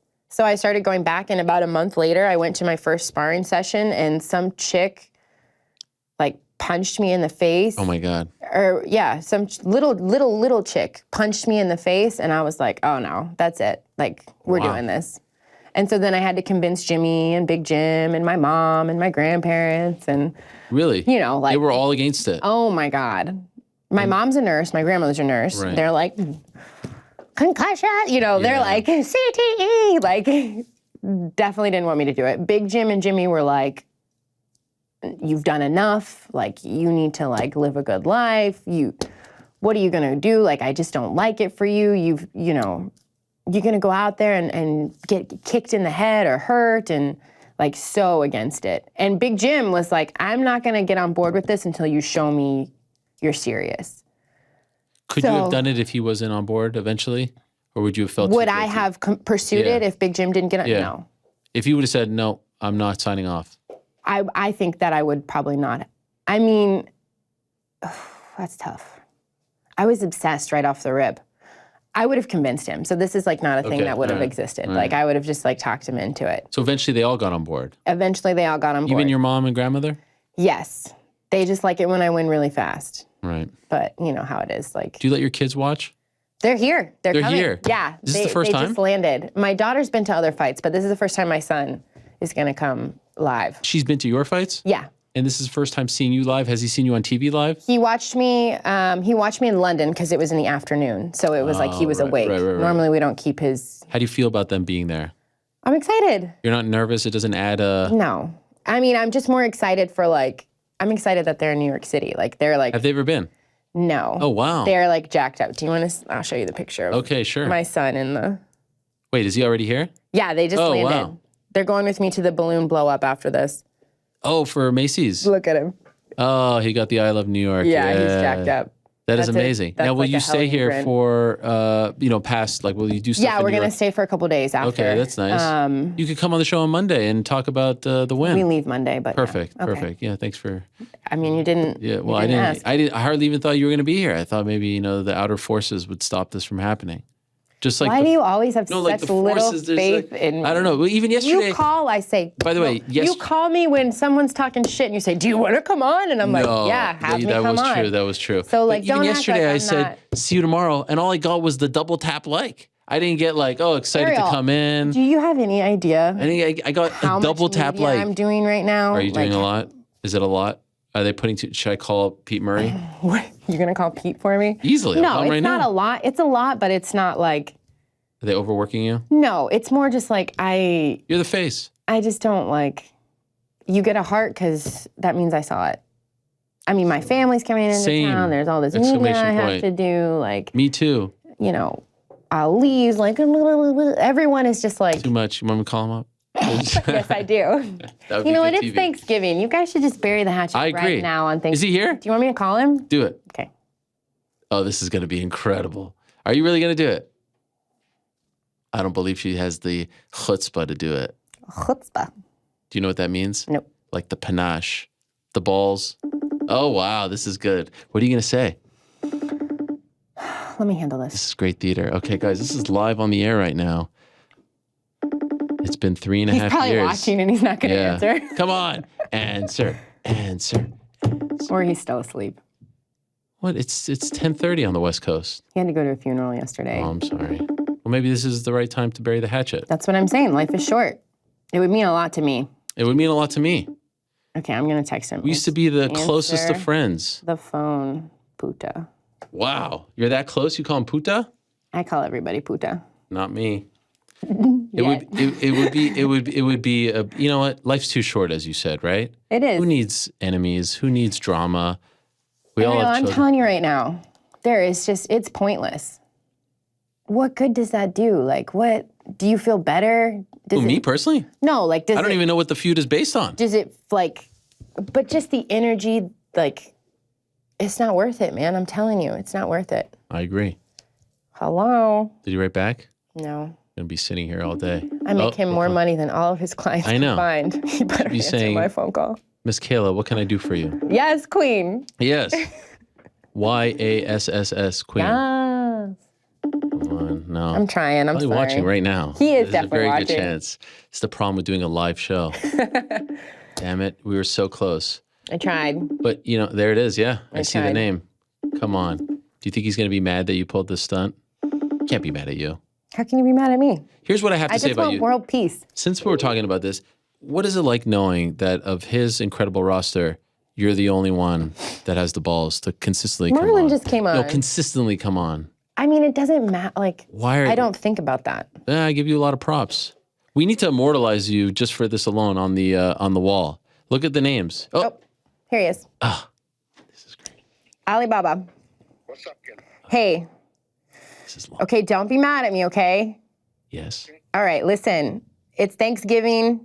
We talk a lot about how life is short, right?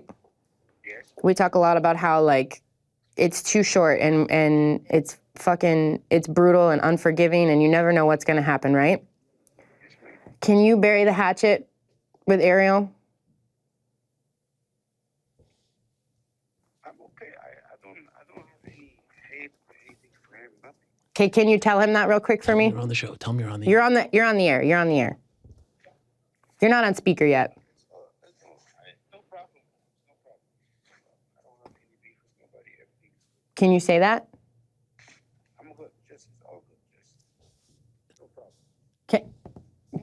It's important. Remember, life is short. Okay, baby. I miss you, Ali. Do you want to talk Salam to him? alaikum, my brother. Give peace a chance. We have to come together. Don't forget Long Island City, who saw you back in right. the day. I miss you, my brother. Okay. Power to the people. Too far. You Too went far? What? You went too far. Oh, it's my fault. You were, yeah. Too much talking? I was Yeah, trying to. 'cause you're being fresh now. I'm not being I'm fresh. being genuine. I'm being. Trust me. I ruined that. One day. You don't think that worked out? Oh no, he's not happy. Why? But when it, I appreciate think that I caught him off guard. I think you should have started the conversation saying I'm on the show. Yeah, probably. I didn't handle it that well. No, I thought you handled it very well. It was genuine. It was I mean heartfelt. it. I just want you guys to get like. Who I actually cares? thought that went a lot better than you are saying right now. He Yeah. said, I heard him say I'm good. I like him. He said I don't have beef with nobody. There you go. We're all good. So I think we made something happen. We made some. We were here, and now we're here. And by the way, let the record show, I didn't ask you to do that. No, I wanted to do it. Yeah, no, I appreciate No, that. I genuinely. You're salt of the earth. Yeah, Mensch. mensch. Yeah, it would be nice. What's mensch? Mensch means like gentleman, but like gentlewoman. Oh, Like no. It you. means like a. Nah, I'm cool with it. What is gentleman for a woman? Like what would you say? I don't know. Like who? Lady? A lady? No, I feel like there's something better than that. I don't know. Anyway, that was great theater right there. Were you? I know. See, look, I'm this is sweating like now and everything. I mean, geez Louise. Ariel's drama juices are just like Oh my gosh. he lived for it. Wow. No, it's really nice that you come on. You know, I appreciate it. I love having good conversation, and These are I good- have great conversations with you. Did he just text you now? No, that's my backyard security. Oh, okay. Whew. Well, appreciate that. So what we established is 2 more fights after this one. Mm-hmm. Big fights. We don't know when those will be. They could be any time. Do they have to be on pay-per-view or anything like that? I don't think that's Doesn't in the matter. contract. No. And what do you think we're going to do on Friday? How do you see this playing out? No, it's my time. You know, I've worked hard for this. I've been disciplined. I've sacrificed. I'm prepared for 25 hard minutes. I'm prepared for a war, but I think that I'm going to go out there and methodically make her quit. I think one round at a time, 1 minute at a time, one exchange at a time, one breath at a time. I'm going to be smart, pick my shots. I'm going to get inside of her head and make her think, oh, shit, here it is all over again, the same thing. And then I think I'm going to win by KO, TKO, or submission. Jesus. When you break it down like that, it's like somewhat terrifying, I must say. Like you do it in such a cerebral way, in such a methodical way. Like I'm going to do this, I'm going to do that, I'm going to break. It's a different side of you that I think people don't really know. Yeah, I visualize that, you know. I visualize that every night before I go to sleep. I train my mind the same way I train my body. I spend time thinking about the ways that I'm going to beat my opponents. I spend time thinking about being the best in the world. And my brain sees it and believes it before it even happens. Wow. Well, if you ask me, you're the best. Thanks. You're going to be immortalized. I'm going to fix this. Next time you come on, if you're ever allowed to come back. I am in charge of me. I appreciate that. You're going to be somewhere here. At this point. The only person I answer to is my Mimi. Who's that? Your grandmother? My grandmother, my Mimi and my mama. Yeah. Are they coming? No. Oh. No. Mom? My mom's here. Okay. Yeah. Actually, this is the 25th is the anniversary of when she had her brain bleed and her stroke. So. Your mom? Mm-hmm. Holy smokes. Yeah. So this is a big day for her. Is she okay? Yeah. This was in 2019. Okay. But she's fully recovered? She's recovered. Okay. Mostly. But this is that was sort of the start of, then a couple months later, her husband passed away. She was unable to take care of this is how I became a mom, basically. Wow. And I know that she feels really grateful to be alive and that God blessed her on that day. And I think it's a special day for us. Wow. Yeah. You're the best, Kayla. Thank the you so best. much. Good luck to you. Thanks for happy coming in. Thanksgiving. Happy Thanksgiving. Oh, Good you're luck. Canadian. Oh, no, you're American. No, I'm Oh my American God, now. Yes. Congratulations, by the Look, way, yeah. my friend. That's awesome. Welcome to the greatest country in the world. I would argue I'm from the greatest country in the world, but I still like it here. Okay. I still like Then it go here. home. Thank you so much, and good luck. And if you want to extend your trip on Monday, please do stop by. Yeah, probably not, but. Okay, perfect. All right. There she is, Kayla Love you. Harrison, Oh, everyone. shit. What are you doing? Oh, I got stuck. you want to help her out, Joe, or? I got it. There we go. Okay, bye. Kayla, you're the best. Good luck to you. There she is, the best female fighter in the world. The great Kayla Harrison joining us. What an interview. What a guest. What a time to be alive. Oh, dear God. There's just so much to love about everything in life right now. Frank? Take care, guys. My PFL friends. Oh, yeah, my thing is down. All right. Frank, you there? Yeah, what's going on? All right, we just have a few more minutes here, Frank. Let's answer the last few questions, and then we got a do World an ad Cup read. match to win. Yes, we have to do an ad read. First, a quick word from our good friends over at DraftKings Sportsbook. Official sports betting partner of the NFL is the place to go when betting on the NFL this holiday season. New customers can bet just $5 on any NFL team to win their game and get $150 in free bets if they do. Plus, everyone can earn up to 100% boost with DraftKings stepped up same game parlays. Download the DraftKings Sportsbook app and use the code the MMA Hour. Place a $5 bet on any NFL team to win their game and get $150 in free bets if they do. That's code the MMA Hour, Frank, only at DraftKings Sportsbook. All right, we're back. Well done.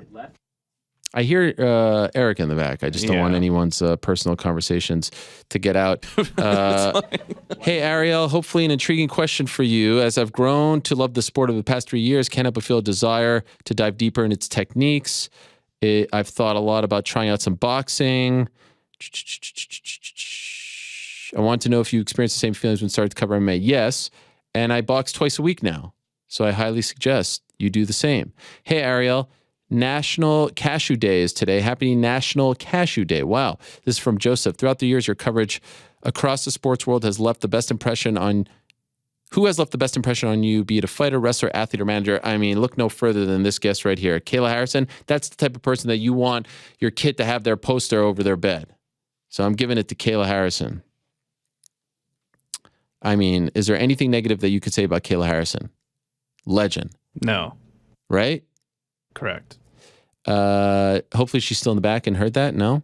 Jamal 2022 or 2020. Ariel, I need some relationship advice. I'm already tired of Christmas. My girlfriend is obsessed. As soon as Halloween was over, the Christmas tree came up. Oh, sorry. We have been listening to the Mariah Carey Christmas album every day, at least once since November 1st. I've asked my girlfriend to give it a rest sometimes, but she said that Christmas makes me happy, makes me rage. Can't stand it anymore. Should I break up with my girlfriend or just drink Christmas pain away till January 1st? The latter, my friend.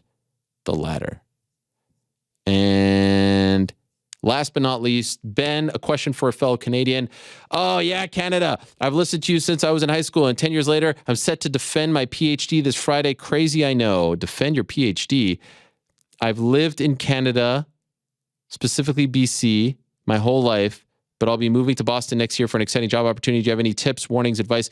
Follow your heart, my friend. Also, P.S., don't count the days, make the days count. I have written this on my wall, and it's kept me going through my final year of PhD. That was my quote at Syracuse. Perfect way to end. Don't count the days, make the days count. But who's counting, my friends? 13,000 days since Canada, my beloved Canada, played in a World Cup match, and they are 15 minutes away from breaking that streak as we take down those dastardly Red Devils from Belgium. I can't wait. I hope you can't wait as well. I'm going to go watch this game. And as Kayla told us, you only live one life. Enjoy these moments. Revel in them. I hope you have a happy Thanksgiving. I hope you're surrounded by loved ones and friends and family. And if you don't celebrate, I hope you have a lovely Thursday as well and a lovely weekend. I'll be back on Monday. And hopefully if you're listening to this podcast after the fact or watching this after the fact, you already know that Canada won 2-1. Yes. Let's get it rolling. Football's coming home to Canada. Bubba coming home. It's coming home. It's coming home to Canada. What a great day, my friends. So good to talk to Marlon Moraes. It's been a while. So good to talk to Brendan Loughnane. Very warm in here, by the way. I should have thought about this a little more when I had the flannel under the hoodie. The hoodie was just supposed to be like a thing I wore to the studio. I wasn't planning on wearing it for an entire time. But it looks good. Has GC taken off the jersey yet? Yes. Okay. Has he thrown it in the garbage yet? Yes. Perfect. And lit it on fire. No, I framed it to go up in the studio while we watched. What is this? Why are you trying to fire me up? I thought we were friends. I thought we were pals. I got my bet on Canada. We're supporting the Maple Leafs. If there's one thing you should know about me, and I hope that you knew this already, finances don't mean anything. It's the passion. It's the passion. It's the love. It's where your heart is. And I feel like today you have exposed the fact that your heart is not in the same place as mine. And that hurts. Resides. I would bet on Georgia winning. Not anymore. You said what? England 2-1? How does that make me feel? Well, I was saying that for Britain. If I'm being honest. Buttering him up. Yeah, totally buttering him up. 100%. Speaking of which, good luck to Brendan Loughnane.